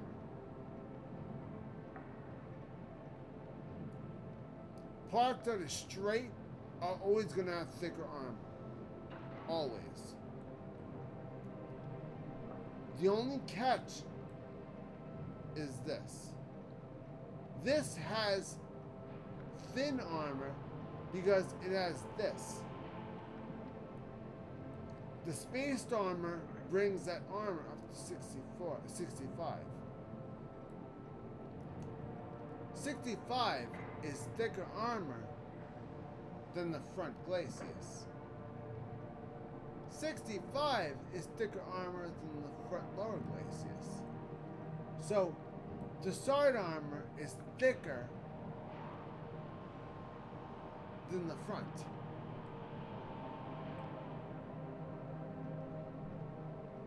Only reason why it's thicker is because of the spaced armor. 45 millimeters is the hull, all around. The way the Soviet Union built their tanks, they built their tanks. The bottom piece of the hull was one piece. They built a certain thickness, and that's the thickness all around. The tanks in real life were all built like that. Every one of them. They were all built one piece at all. Period. One piece. Anything that moves is blue. Anything that moves right now is blue. Anything that's blue is called spaced armor. Spaced armor is armor that moves. The wheels move. The gun moves. The turret moves, but the turret is not spaced armor. The reason why it's not spaced armor is because behind spaced armor, there's usually nothing behind spaced armor but more armor.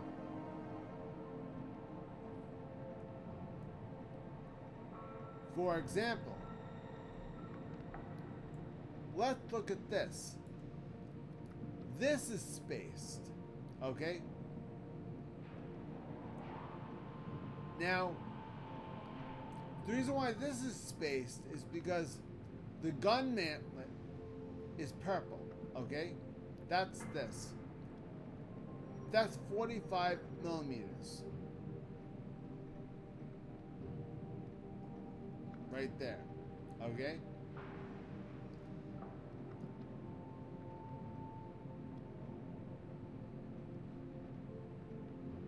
This is 20 millimeters for the gun mantlet.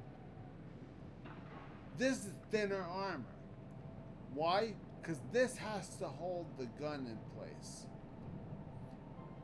They can't put armor here because it has to hold the gun in place. So they have to put in more and thicker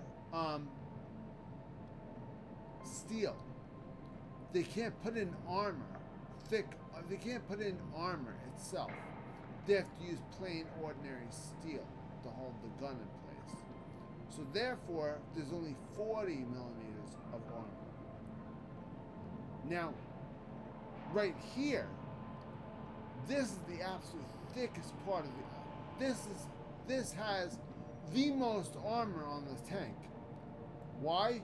Because this holds the gun in place. That big heavy gun, this holds it in place. So naturally, it's going to be 175 millimeters thick. This is the thickest armor in the tank. Why? Because this has to hold the gun in place and not move. The T-34, original T-34,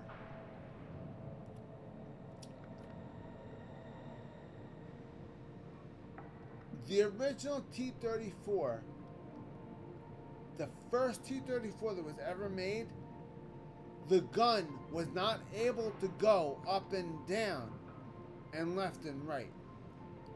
The gun was not able to do this at all. The gun can just go around with the turret. The gun can move with the turret. That's it. It can't go up and down. Done. What you see is what you get. That's it.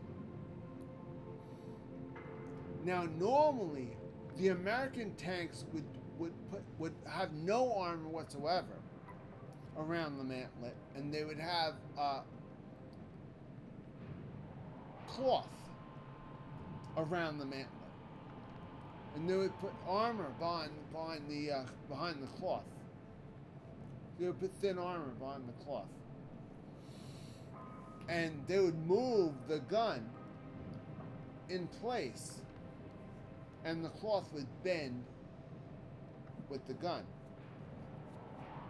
But there would still be armor behind the cloth, but it wouldn't be as thick as the mantlet was. So, but that's the way these tanks worked. These tanks were mainly meant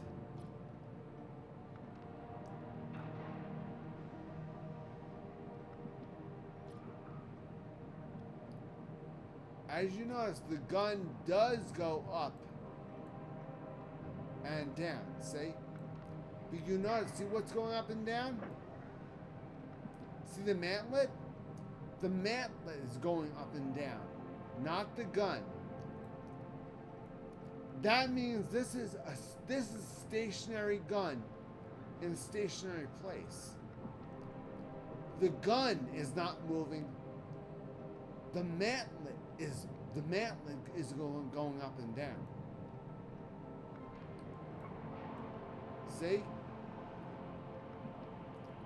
Now, because the mantlet is moving with the gun, mantlets are meant to hold the gun in place. That's what a mantlet's job is. Okay? Now, because the mantlet is moving with the gun, like it is now, the mantlet can no longer do its job. So now they have to have the mantlet built on the gun itself. And this is also the mantlet, but it's moving. Now, this is where things get complicated. And this is probably one of the reasons why this was not added into this game, for this reason. This is also the gun mantlet, but this maneuvers with the gun. See? Instead of just the gun moving, this is the gun and the mantlet moving up and down. Now, there's only 45 millimeters of armor, and yet there's 45 millimeters of armor on the gun mantlet. So, it's pretty much the same armor on the mantlet. The only difference is this is a 45-degree angle. This is a 49. Not much of a difference, but still.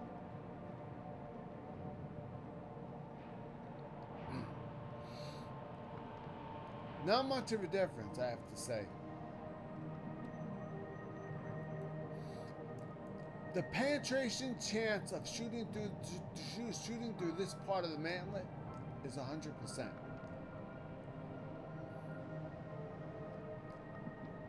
See the bottom says 100% penetration. 100% penetration.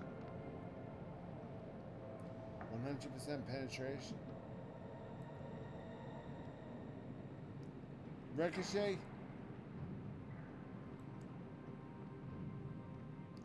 100% penetration. Remember how I said angle the armor? Watch this. 50% penetration. 100% penetration.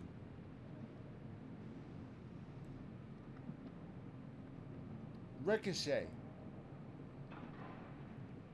51% penetration. 69. 98% penetration. Now, why did it go from 60 to 50 to 99%? This is almost a guaranteed penetration hit. And your armor is now considered angled. Why is this? Why is this?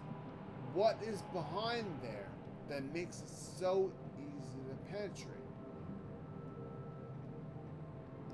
Why is it so easy to penetrate that area? 100% penetration. That's a guarantee that shot's going through. What is behind here? I'll tell you what's behind here. Driver, commander. Even though it's the same thickness, it's 100% penetration. Why? I'll show you why.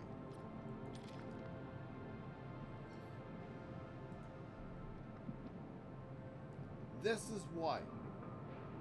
See that?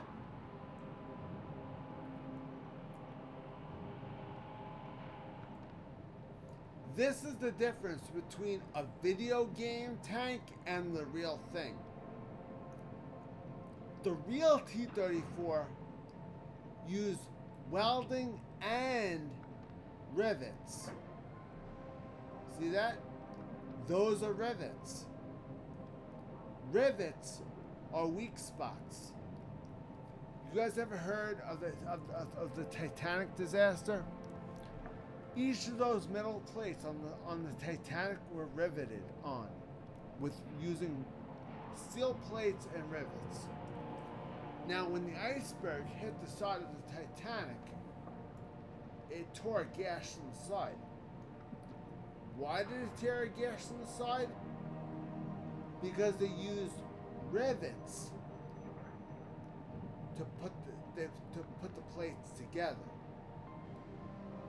And because they used rivets, the rivets gave way and the plates just tore right off. Now, if that hull was one piece, then it would be more stable. For example, this is all, this here, this is one piece right here. Okay, guys? This is part of this. This is part of this one piece. This is not.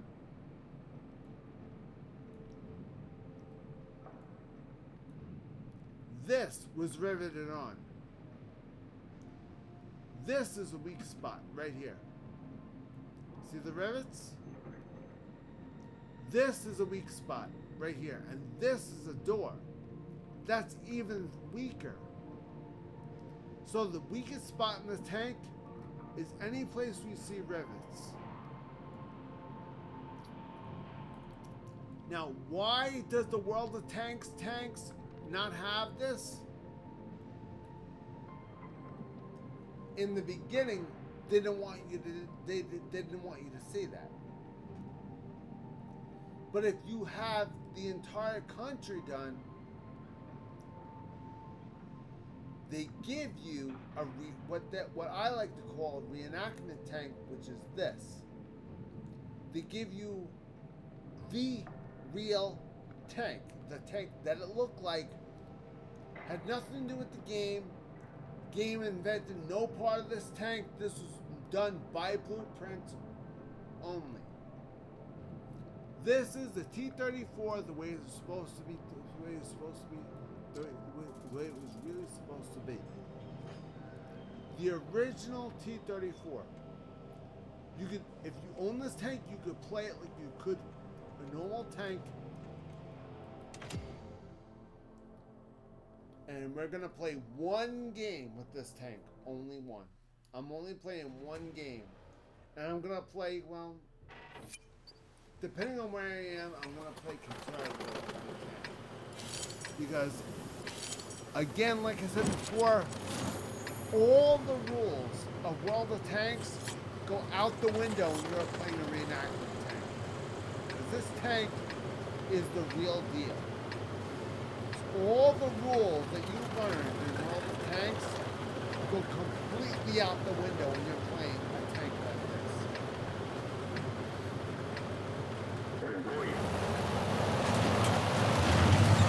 You have to play it smart.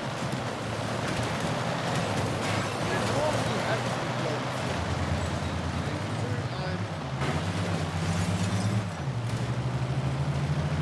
Upper mid, I would say upper mid tier. The lower half of upper mid tier, I will go this way to win everything.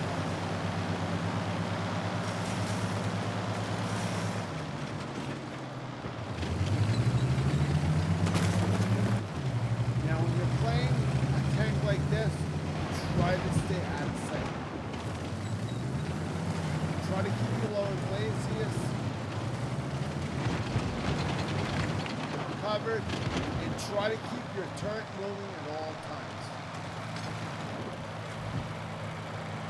And don't forget, your strongest part of your armor is going to be the point between the lower and the upper blades. That's your strongest part of your armor. The mantlet is no longer your strong part.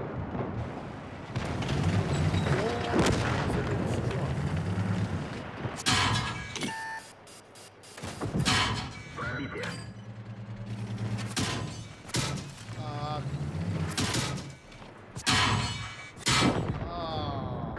Thanks.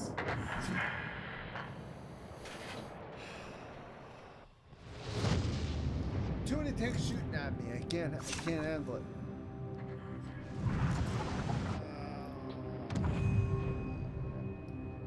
See where they aimed? There's a door. There's a door right there. See that? See that? There's a door. They put a bullet right through the door. They put a shot. They put a shot through the door. Possibly killed one of the crew members and put a shot right there. See that?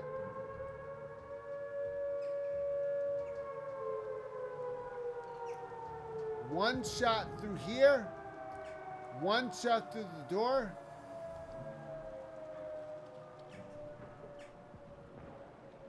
And one shot through there. That was it. 45 millimeters of armor. That's it. 4 shots. Now, with the T-34 in this game, this tank would have been dead in 2 seconds with 2 shots. This tank took 4 shots to kill me. Think of it. A T-34 took 4 shots to blow me up.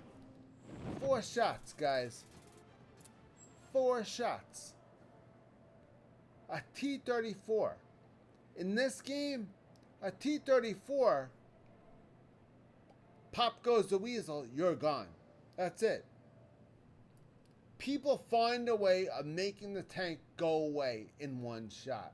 That's people get off on that shit in this game. One shot kills. They get off on one shot killing people. They couldn't do it with this tank. They couldn't do it. Hull down, like I told you guys before. With this tank, hull down means jack shit. Because the upper part is the same thickness as the lower part. So hull down, even though I still win hull down, it's as I proved it right there, hull down with the T-34 1941 means nothing.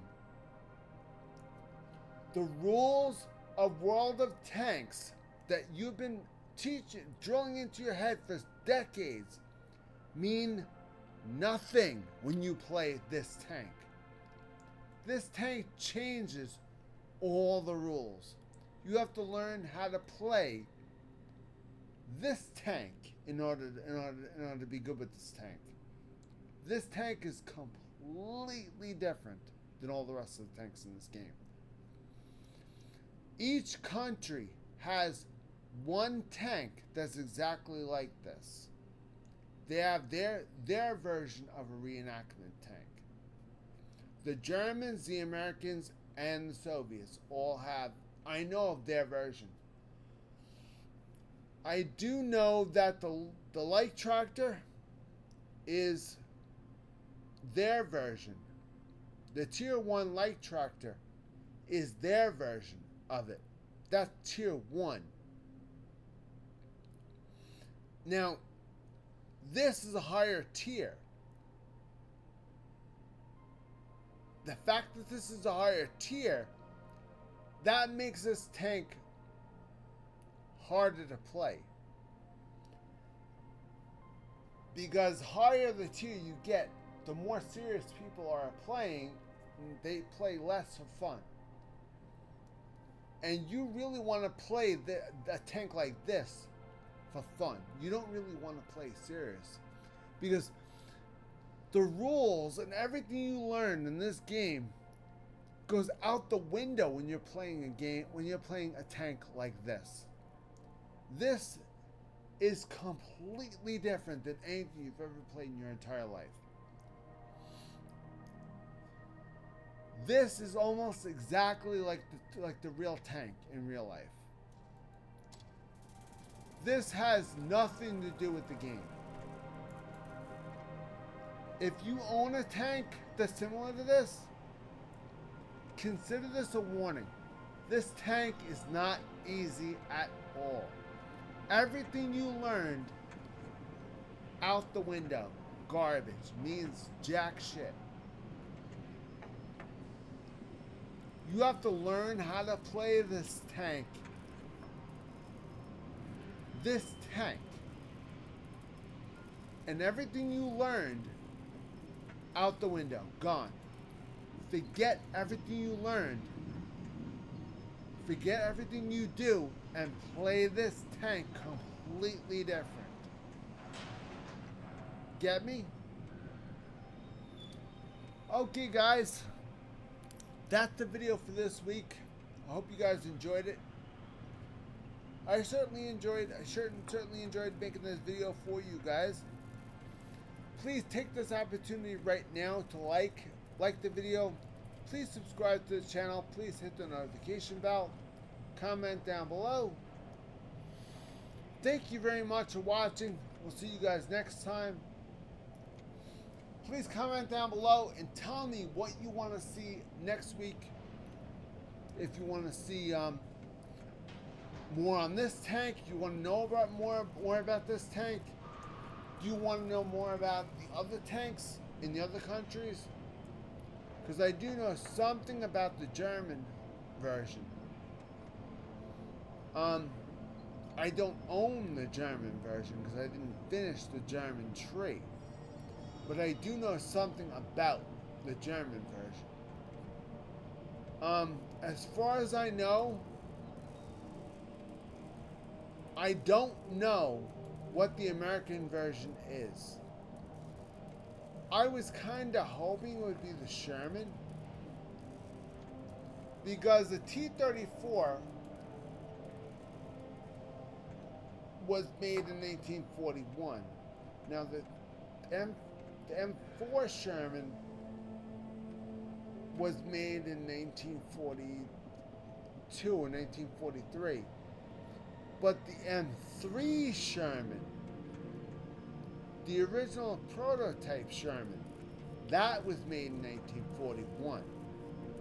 But they don't have that tank in this game. If they did, that would be in the American version. I do know that there was a prototype for the Sherman. There was a prototype for the Sherman. So that would be the 1941 tank. So that would be the reenactment tank. And that tank would be extremely light armored.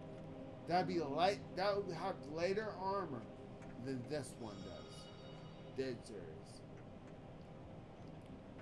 But again, the good part about the M4, not the M4 Sherman, the good part about that Sherman would again be a one-piece hull. American tanks were really into making hulls one pieces back then. The Sherman tanks were all one piece that dropped straight down. What they did was they had the treads go along the assembly line. I don't know if they're showing it here. They kind of like had right there, where they had the treads and the bottom hull. They had the treads going along the assembly line. They would have this. Okay? They would have the hull moving along the assembly line, and eventually they would drop the turret on top of it. Then they would put the treads on. Then they would put the treads and the suspension on the hull. Then they would drop the turret on the hull, the turret ring. Tank was done.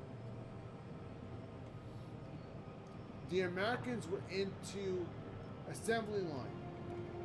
Americans were into making tanks with an assembly line. That's how so many Shermans end up coming across the ocean and into the war. Because our tanks were not built from scratch. Our tanks were built on assembly lines. Back in the World War, you have to understand, the Shermans were built, all the Sherman tanks were built in Ford, Dodge, and Chevrolet car factories. Car manufacturers built parts. Car manufacturers were paid to build certain parts and send them to another car manufacturer that put the parts together. All the American car manufacturers were called upon to make parts. And one car manufacturer was called upon to put them together and build the tank. That's how the Sherman tanks were made. They used an assembly line. You make this, you make this, you make this, you put them all together. Done. An assembly line. That's how the Shermans were made. Now these tanks, the T-34s, the Soviets, the original T-34s, as you can see, they have rivets. They don't have welding. They have rivets on here, which means they did not really have welding technology yet. Look very carefully. You see clips here, a clip there.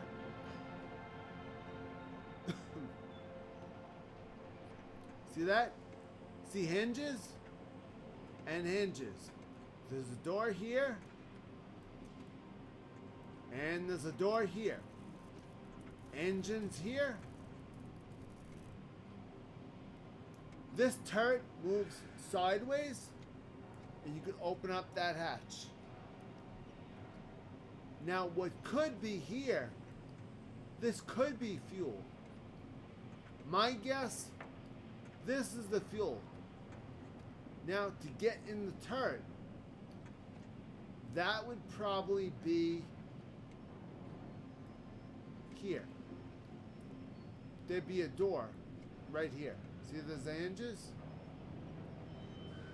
So this would be how to get into the turret.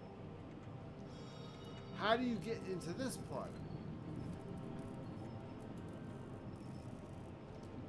It looks to me,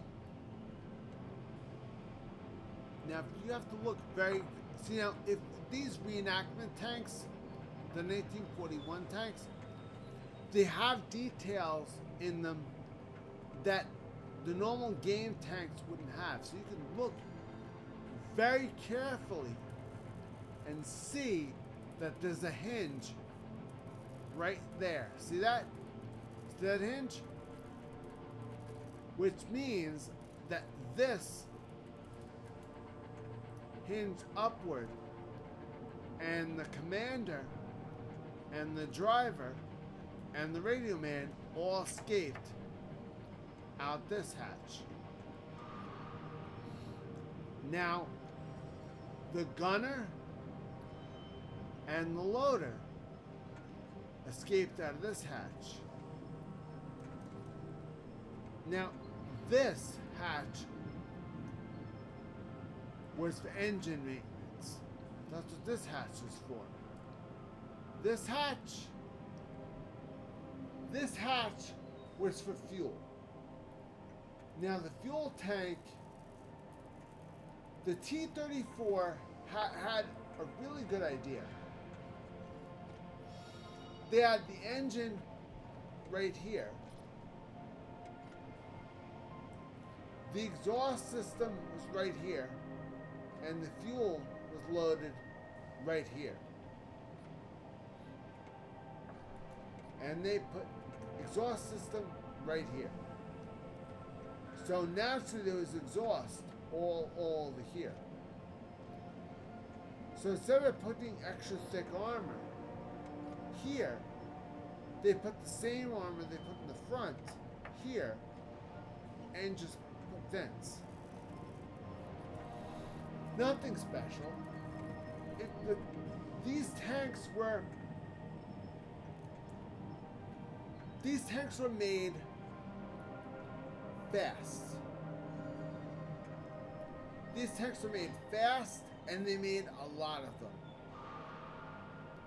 The reason why they used rivets and not welding is because they wanted to make a lot of these tanks. They did not want to make them complicated. These tanks were not complicated at all. Very, very simple.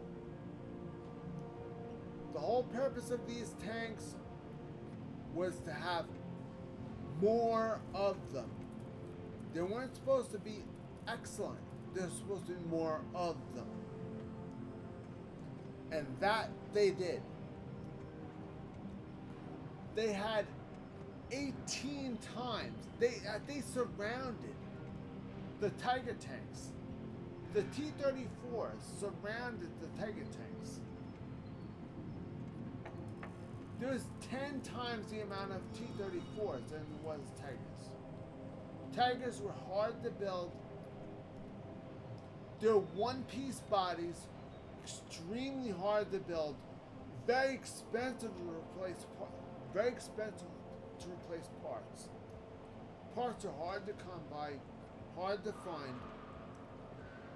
The heavy tanks almost never saw battle because parts were impossible to get because the Allies kept bombing their factories. So whatever they had to save for defense of the capital. So they immediately sent all the tankers they had to invade other countries. That's why you never saw the really big tanks in the battlefield. That's why you only saw Tigers, and that's it. That's why you never saw these. That's one reason why you never saw any of these. And that's another reason why you never saw any of these. All you saw was Tigers and Panthers. And that's it.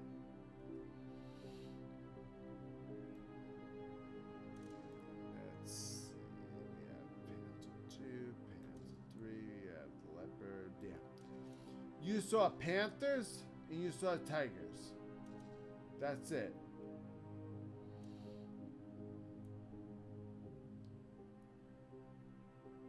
Leopard, I know. I don't think they really used the Leopard a lot. I know they made Leopards and they had them, but they really weren't used a whole hell of a lot. Here we go.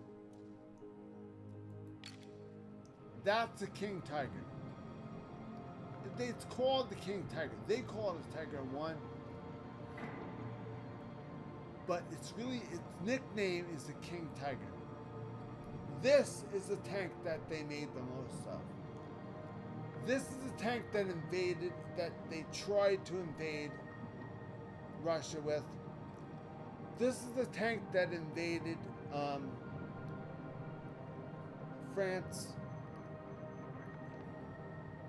This is the tank that invaded Poland. This tank, this and the Panther invaded both those countries. They had other tanks. Those two are the primary tanks that they took with them because they were only able to take spare parts for those two tanks.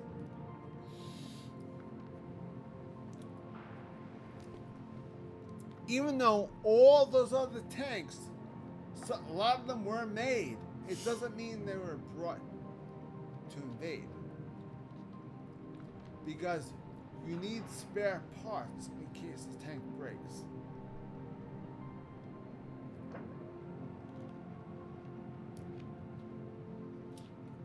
And in order to have spare parts, you need trucks.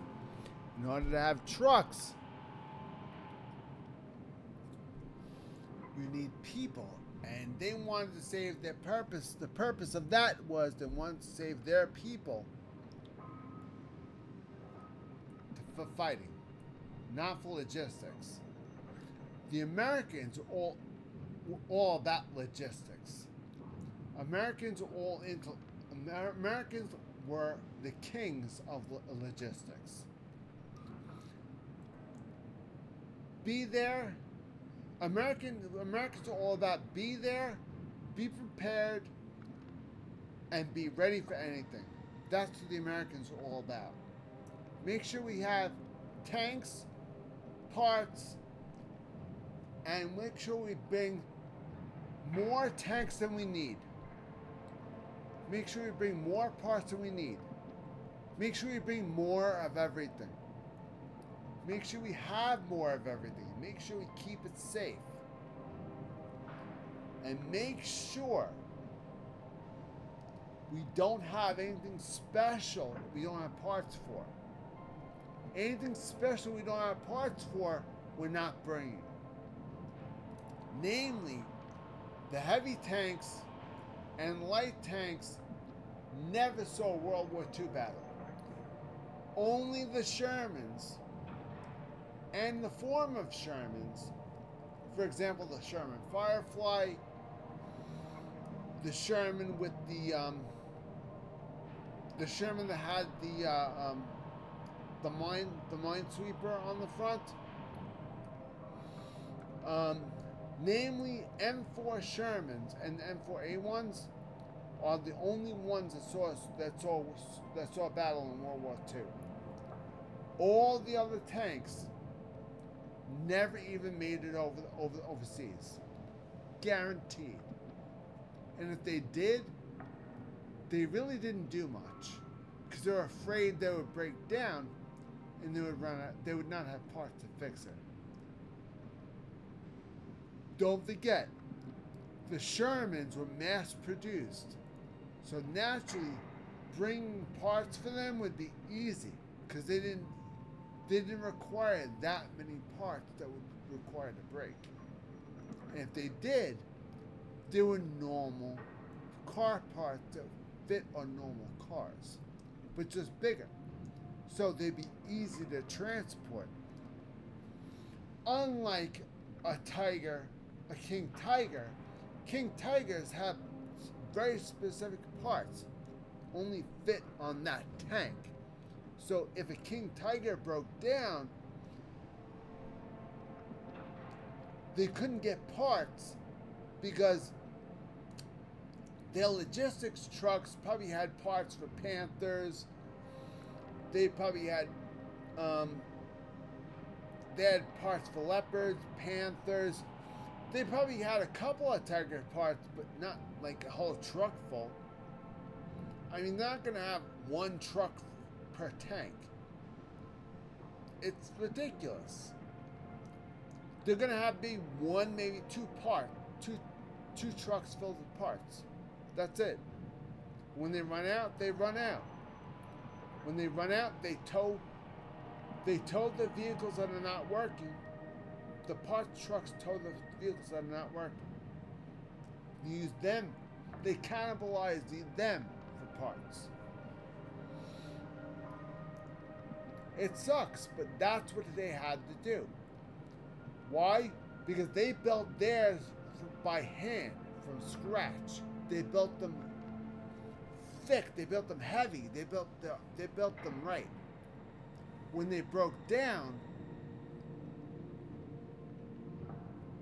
good luck. You were not fixing them at all unless they were fixed by the proper technicians. German tanks were notorious. If they broke down, good luck. You were not fixing them on your own. If an M4 Sherman broke down, they would get out of the tank, grab a set of tools, and fix it themselves. That's how easy they were to fix. They were simple. They were so easy to fix, the Shermans. People used to fixing their cars. It was just like fixing their car. Why? Because car manufacturers made the Sherman tanks. So naturally they're going to build them like cars. So the people who are driving them would understand how to fix them and understand what this is and understand what this is. The people operating the tanks, if they had to fix them, they would know exactly what they're looking at because they've seen it before. They know what it is. It's just bigger. So they know how to fix what they're looking at. I mean, let's say one of them was let's say before the war, one of them was the delivery driver. They drove a truck across country and made deliveries. And they were familiar with Cummins diesel engines. Then they got called off the war. And they're in their Sherman. All of a sudden the Sherman breaks down. The crew gets out and says, what do we do now? And they ask, and this one guy says, do we have any tools? Of course we have tools. They give us tools. All right, don't worry about it. I'll take care of it. He used to work on trucks before the war. He opens it up. Sure enough, it's the same engine that was in his truck. He has no problems fixing this because he knows that engine. It's the same engine that was in his truck. Engine's fixed. They're on the road in no time. They use the same parts that they used before the war. So the people driving the tanks would know exactly what they're looking at. That's how the Americans outmaneuvered the Germans and ended up killing them. Yet the Germans had more armor than they did. Go figure that out. I don't quite understand that, but it is what it is. Okay, guys, please take this opportunity right now before we do anything else to please hit that like button right now. Please subscribe to the channel for more if you'd like to see more of this stuff.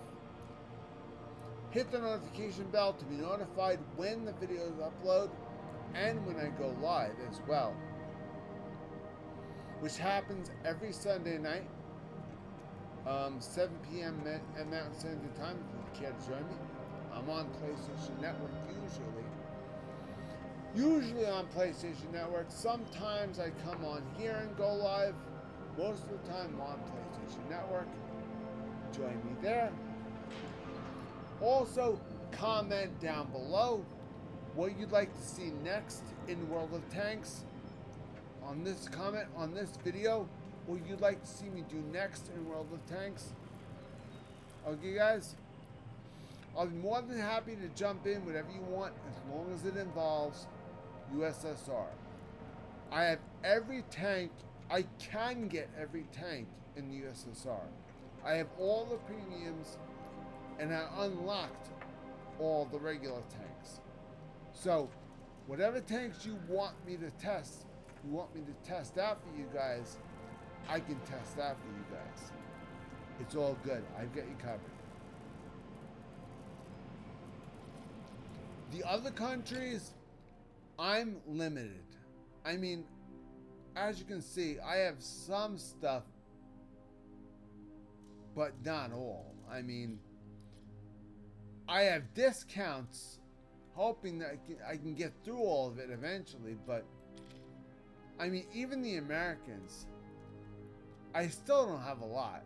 I mean, the farthest I ever got was tier 7 at T29 and a T20.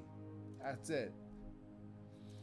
So, I mean, and the Germans, the farthest I ever got was tier 6. No, tier 7. Britain, the farthest I ever got was tier 8. I got a Carnarvon. I actually didn't even get the Carnarvon. I got the Black Prince at tier 7. So, tier 7 was the farthest I ever got with the Brits. France, the farthest I ever got was embarrassing, tier 6. Czechoslovakia, I think the farthest I ever got was tier 7. Yep, tier 6. That's the farthest I ever got with Czechoslovakia. Japan, the farthest I ever got was tier 5. Tier 5 is the farthest I ever got. That's it. That one tank. China, the farthest I ever got was tier 6. Yeah, tier 6. Type 58 and 59-16. That's the farthest I ever got. Poland, the farthest I ever got was tier 4. Actually, I got a tier 5. I didn't like Poland because the tanks were crap. I'm not used to playing the Polish tanks. I'm used to playing Soviet Union. So playing Poland was like,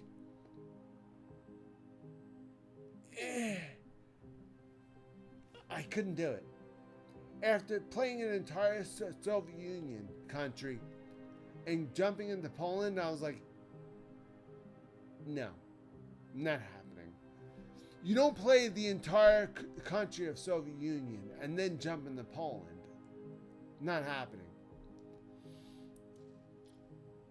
Now, Sweden, their tanks are not that strong, but their armor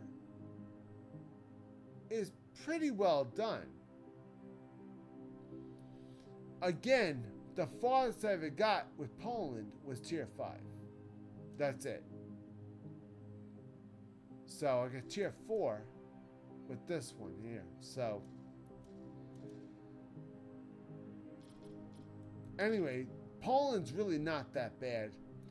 Italy, the farthest I ever got was tier 5 in Italy. And that's it. I just didn't feel the need to continue. I didn't really like the tanks. They didn't perform the way I intended them to perform. I mean, my guess is that they really are not. Their tanks, their country is so hilly and so mountainous. They really don't have room for tanks. Even the small ones are probably ridiculous. They're too much. Italy is such a mountainous country. There's little to no flat land on their country. So having a tank, period, is useless. I don't even see how Italy even has a country with a tank in it. They have no room for tanks. Their tank is all mountains. They have no flat land at all. And tanks can't survive, can't climb up a big mountain. Tank treads can only go so far. Remember that. Tank treads are good for soft, wet, flat areas. Perfect. Could trudge right through it. No problems. Snow, no problems. Ice, no problems. Pavement, that can damage, that can wear out the suspension a bit. That sometimes can wear the seals out. I think, for the most part, pavement is a cakewalk. Rough terrain is where it shines the most. Rough terrain is perfect. It's meant to handle rough terrain and handles it like a champ. That's rough terrain is where tanks thrive the most. Flat land, that where the terrain is not flat. That's where tanks thrive the most. Namely across fields, slightly mountainous areas, slightly rocky areas, you know. Across they can ford across shallow rivers, depending on the size of the tank. They can ford across shallow rivers. I mean, deep rivers, I don't think so. You need a tank that can float. And there's only one tank that can float. The Americans invented it. They put floaters on a Sherman tank. That's something they did only for the Normandy invasion. When they stormed the beaches at Normandy, they had to reach the vehicles that held the tanks could not float all the way up to the shore and drop the ramps. They couldn't do that.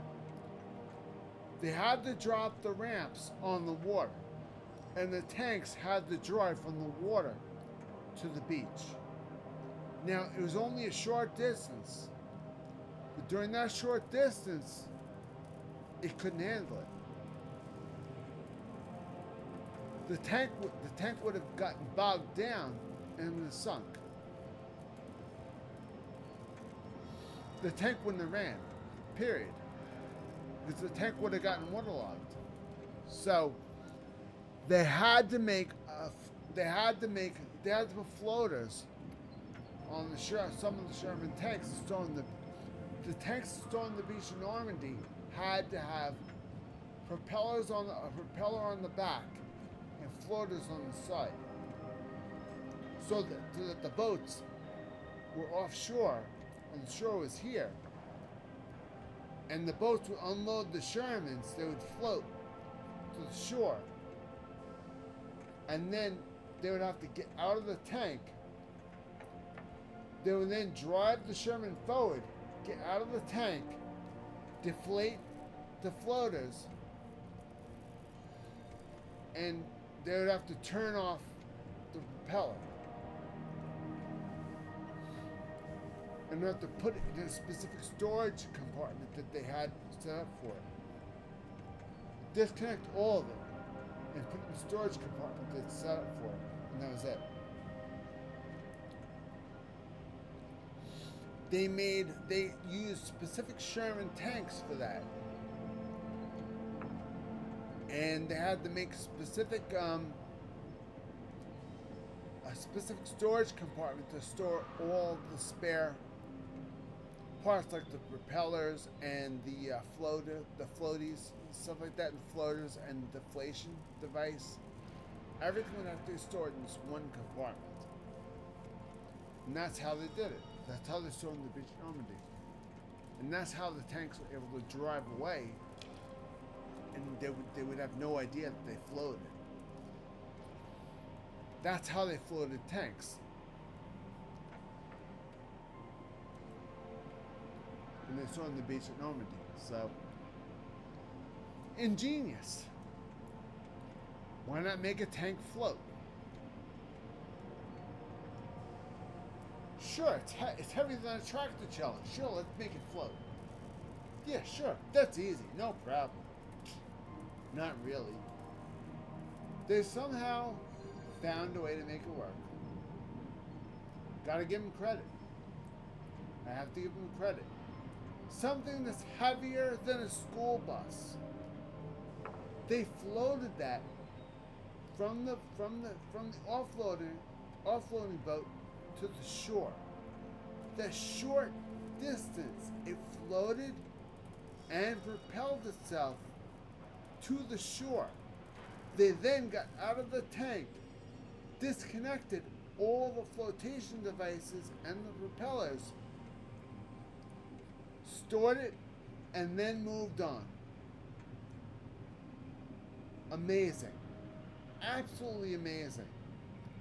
By the time all the rest of the Shermans got there, they didn't land at Normandy's, landed at a different location where the actual landing vessels can land on an actual land.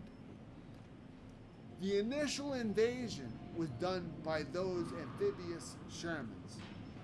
They called them amphibious Shermans. Those Shermans were used to storm the beach at Normandy. All the rest of them were normal Shermans that were driven onto land. Normally.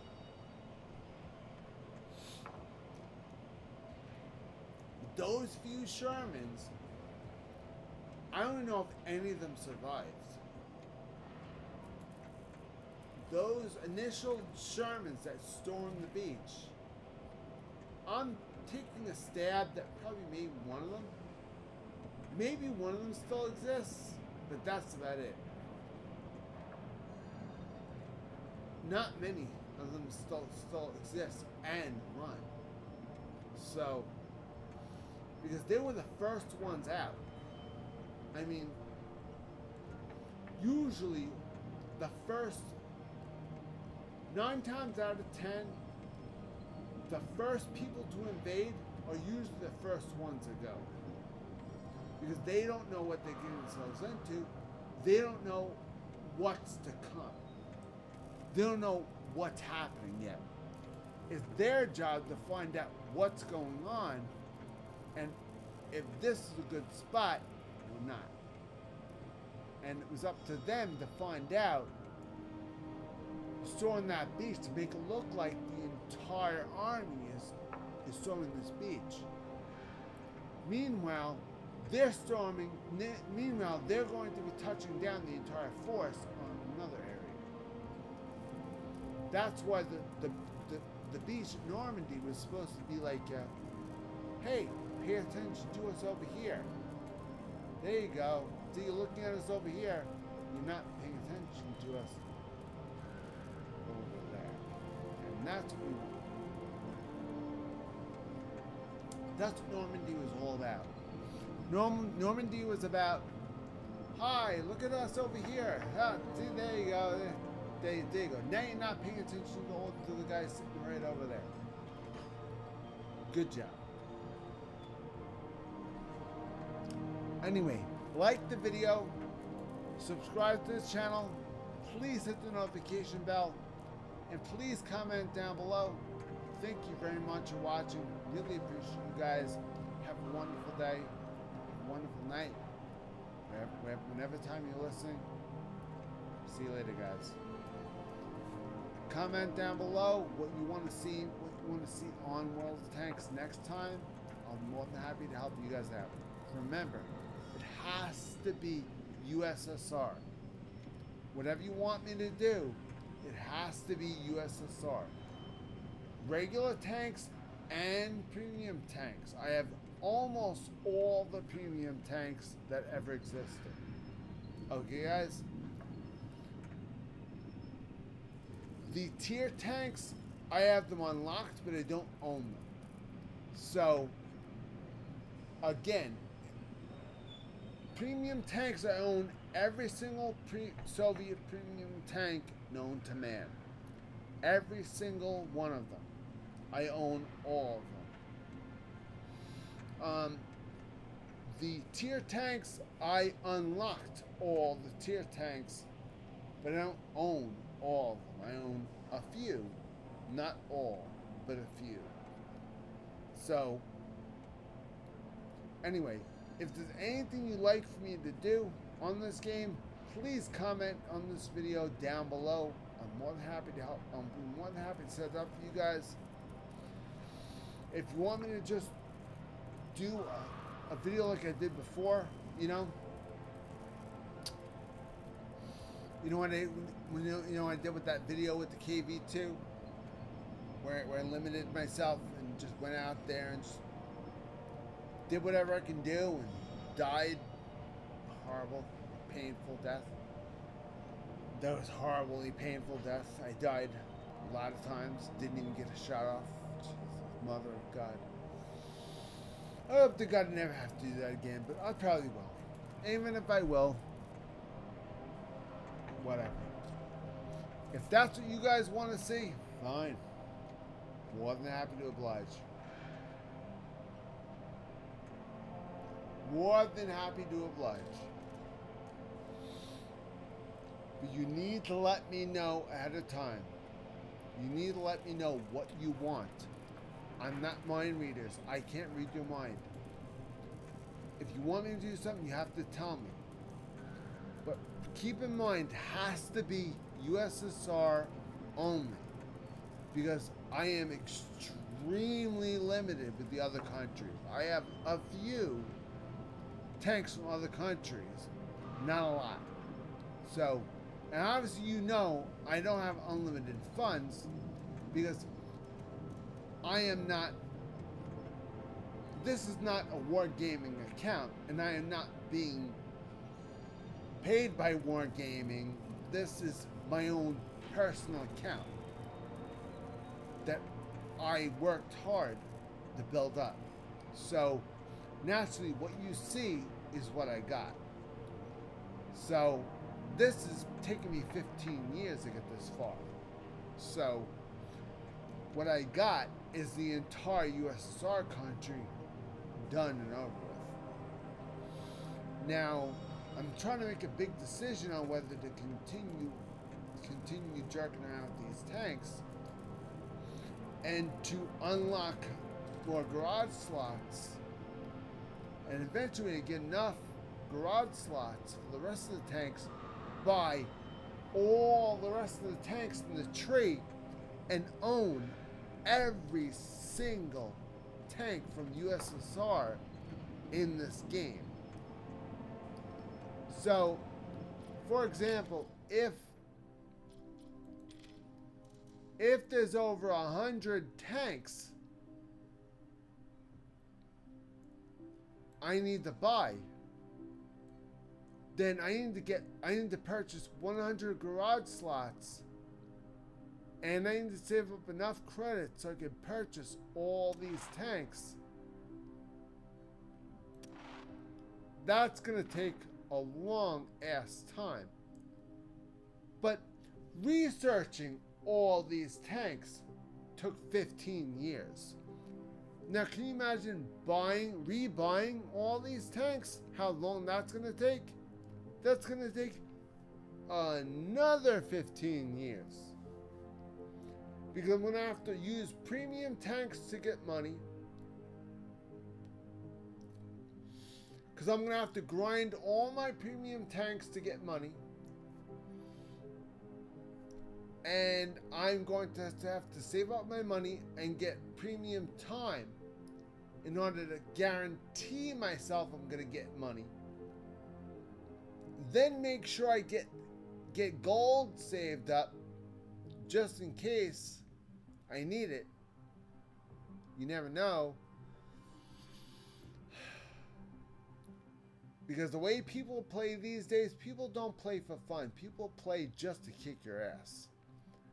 And when you're playing just to get money, you need kills. And I don't like playing for kills.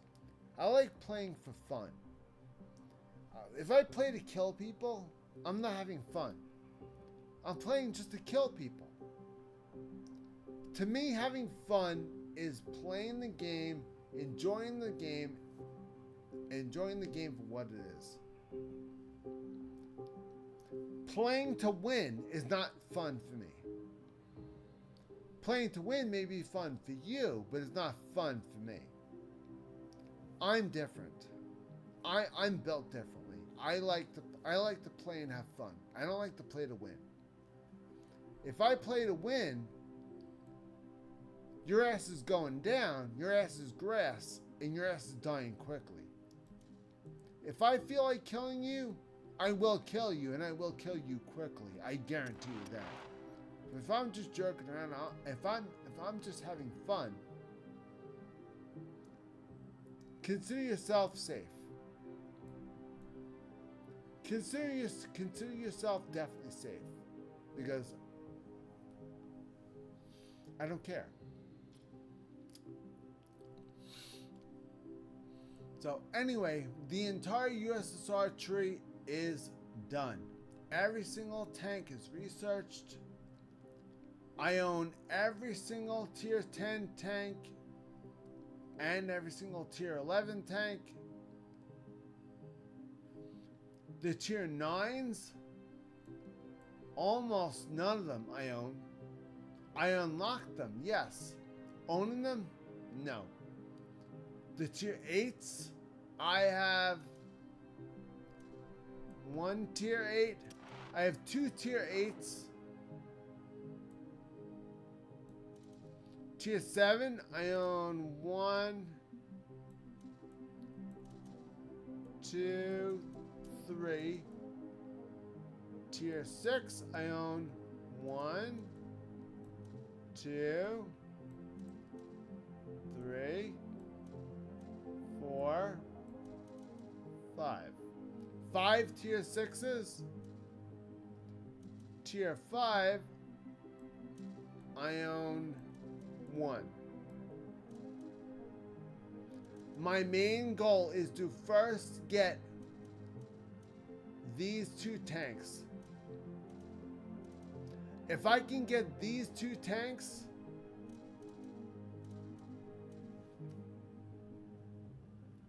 my main goal in this game is done. I enjoy playing artillery. Now, you have to understand, this tank did not exist. The Tier 8 USSR, I'll show you what the Tier 8 USSR tank was. The Tier 8 Soviet Union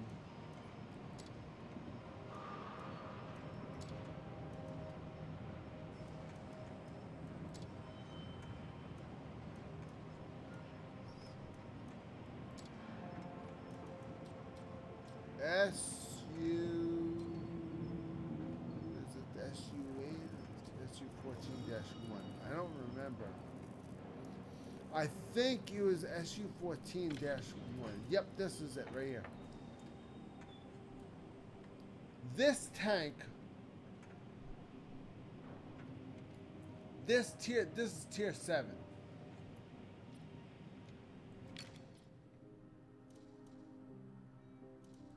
Now, this tank right here,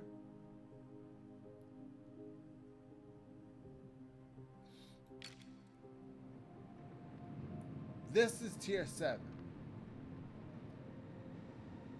Now, you have to understand,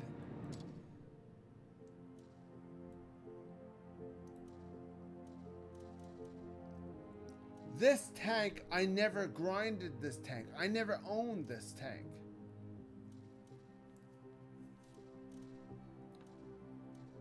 Back when this tank tree was different, this tank did not exist.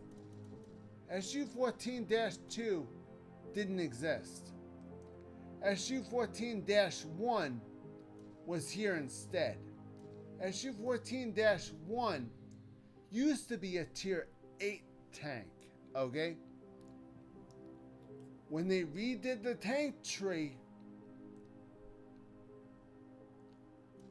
they took out the SU-14-1, replaced it with the SU-S51, okay? The tank that used to be here got taken out and removed. It wasn't good enough. It got taken out and removed. So now the SU-14-1 and the tank that used to be here got taken out and got replaced by these two tanks right here. Which these two tanks I never played. I rebought this one all over again because I never got to play that one. And just by chance, I realized I hate this tank. The original one was a lot better. The original one that replaced this was before this one was a lot better. And the SU-14-1 was a lot better. So, why they replaced those two tanks that were better with these tanks that suck is beyond me. Beyond my comprehension. I can't understand it.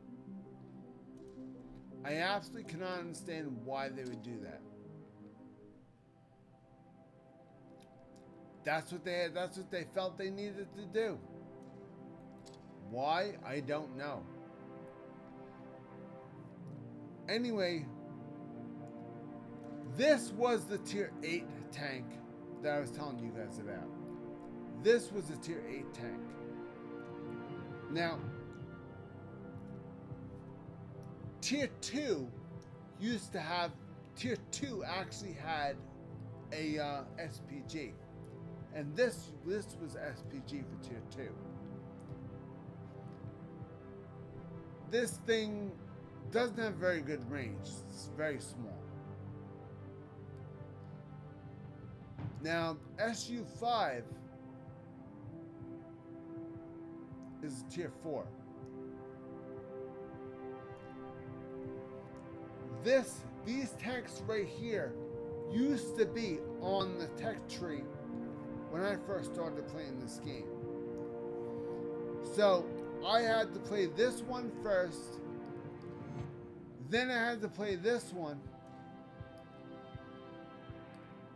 then I had to play this one, then I had to play the tier 5 that's currently out there, then the tier 6 that's currently out there, then the tier 7 that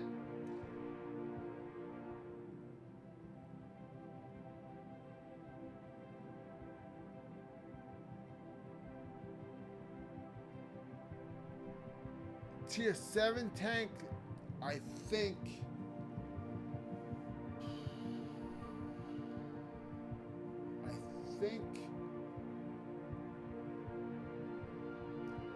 the tier 7 tank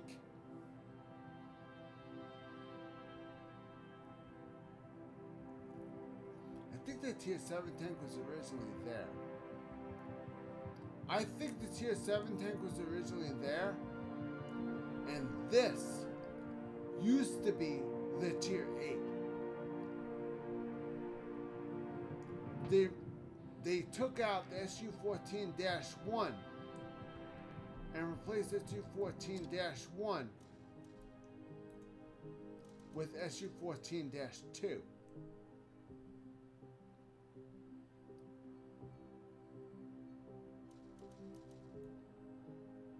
And what they did was they removed this, this, and this, and put them in the they put them in the collector's series. Why did they remove the artillery from the lower tiers? I don't know.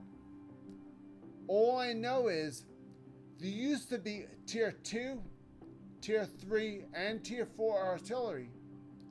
Just like I showed you guys in the collector's items, they used to be tier items. 2, 3, and 4. And you have the tier 5, which is always there. SU-8, which is always there. Now the S-51, I think the S-51 was always in the game.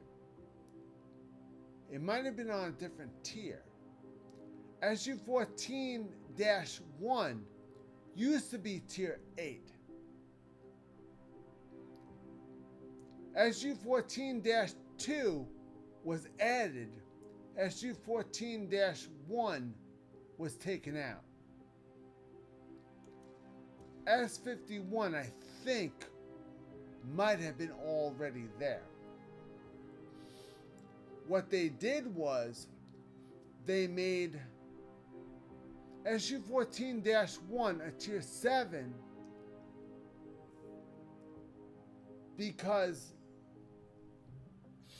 they made the SU-51 SU-14-1 a tier 7 because they wanted to make it look like this was always here. This wasn't always here. And I'll tell you why in a second.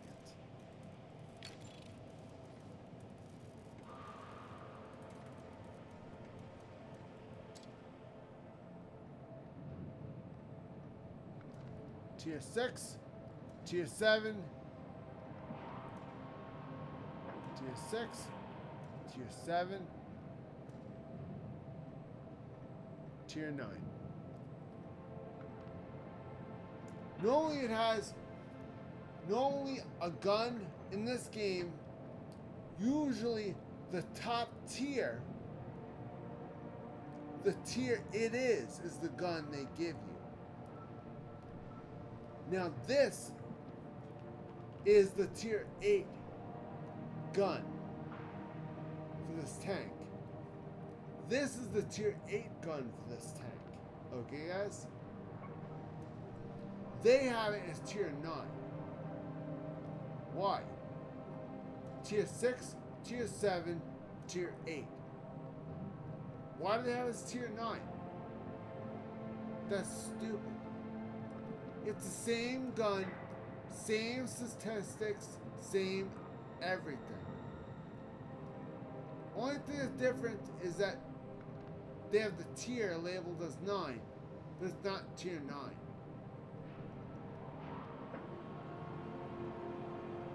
You want to know why? Because this tank used to be tier 8. And because they lowered it to tier 7, if they gave it a tier 8 gun, if they gave a tier 8 gun on a tier 7, that would be seriously OP. So that makes sense why this tank has a tier 8. Well, that's a tier 7 engine. See, now they relabeled everything. This says tier 7. This used to be tier 8. I'm telling you guys right now. This says tier 9. This used to be tier 8. This should have a tier 8 gun on it. And this should be tier 8. When this was a tech tree tank, this used to be a tier 8 artillery. So, that was it. That was SU-14-1. That's the story behind it. It says tier 9 gun. They're lying. It's a tier 8. This is a tier 8 gun. You now know this? The damage and penetration does not match that of a tier 9. Let's take a look at the tier 9 guns. Shall we? Here's the tier 9 gun.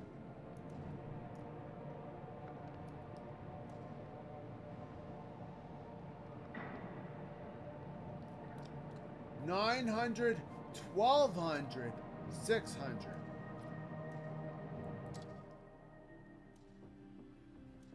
Now,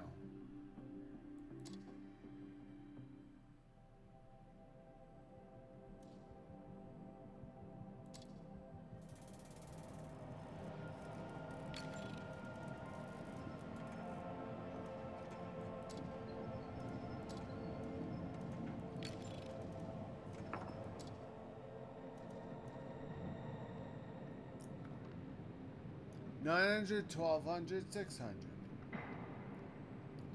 It says tier 9. I swear to God, that was a tier 8 gun. It claims to be a tier 9 gun. It matches the tier 9 gun on the tier 9. But this gun used to be a tier 8 gun. Now, why did they bring this tier down a notch? Why did they do that? I don't know. Why do they have a tier 7? Why did they give a tier 7 a tier 9 gun? Think about this.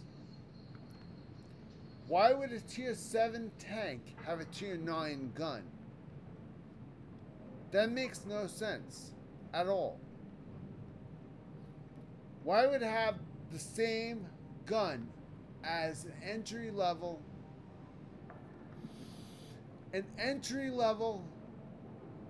tier 9?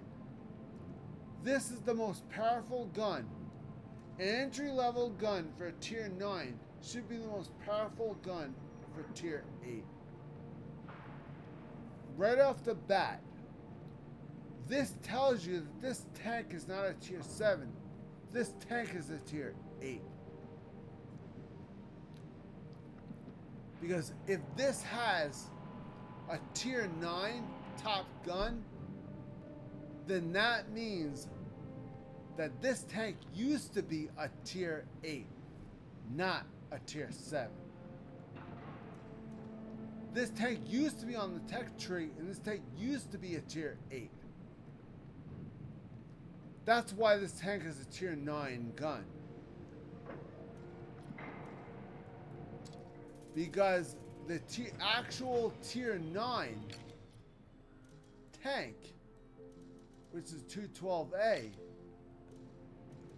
has the same exact gun stats as the most powerful gun on the tier 7 slash I think it's an 8.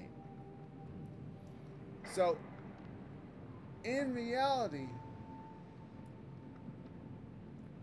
SU-14-1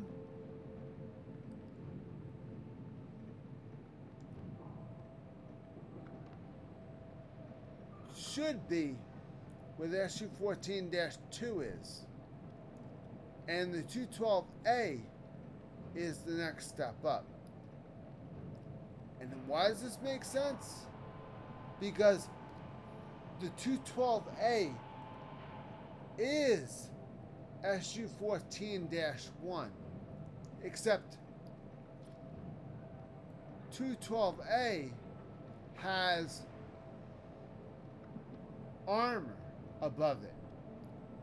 SU-14-1 has open top.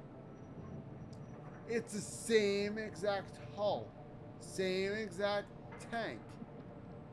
The only difference is it has a bigger gun, therefore it has to have a hull to support the bigger gun. It all makes sense. The 212A matches SU-14-1 perfect. SU-14-2 does not match at all. It doesn't make sense. It makes absolutely no sense. This tank does not even look or resemble. It's the same length as the SU-14-1. That's it. Granted, it has a lot more armor. It has a butt ton of armor. But it's, why should an artillery have this much armor? It's not going to be seen. It's never going to be spotted ever. What is the point of it even having armor? Period. It's not going to be on the front lines. It's not going to fire on the front lines. It's just going to fire coordinates all the way at the back of the map. So why give it armor? It's stupid. All you have to do is just load it full of shells, sit in the back of the map, and you're good to go. Done. Having armor on this thing, ridiculous. Absolutely, positively ridiculous.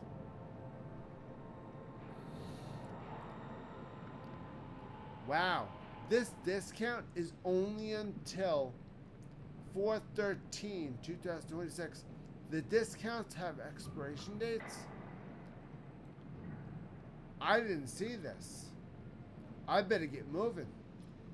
I better start pounding the pavement. Better start getting these tanks. If I ever want to get all of the tanks for the artillery, I'm going to have to really, really hustle. Okay, I'm gonna have to seriously. Let me see if we can look at tier 9. Yep, tier 9 has an expiration date too. Wow, I am surprised. I am very, very surprised. Expiration date. Wow. Granted, I have this one. That's fine. I also own this one. That's fine. This is a tank destroyer. I don't need this one. Also, this one's not expiring, so I don't care. Tank destroyers I don't care about. These I do. So I'm going to need to work hard in order to get these two. Now, if you have a tank that's unlocked and you would like to purchase it, you have a couple of choices. I'm going to show you choice number one first. Choice number one is to do it what I call the cheap way. Granted, I did have to do it this way a couple of times because look at all the tanks I had to get. I had to do it. I had to cheat a couple of times.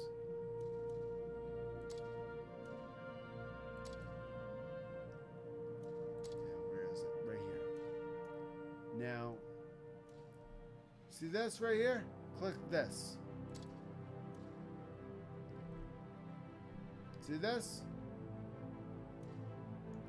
Gold and credits both. You want to pick these up.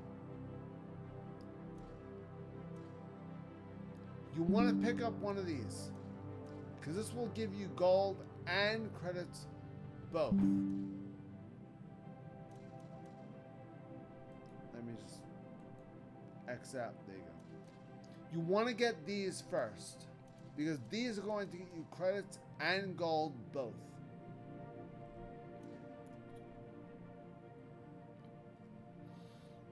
I mean, this will get you started. If you want to grind your credit, if you want to grind your tanks, you want to get stuff like this, because the gold will help you convert. Gold will help you convert XP from premium tanks to free XP, and credits will help you purchase the tank once you unlock it. Now, once you start converting all the XP, once you start grinding your premium tanks,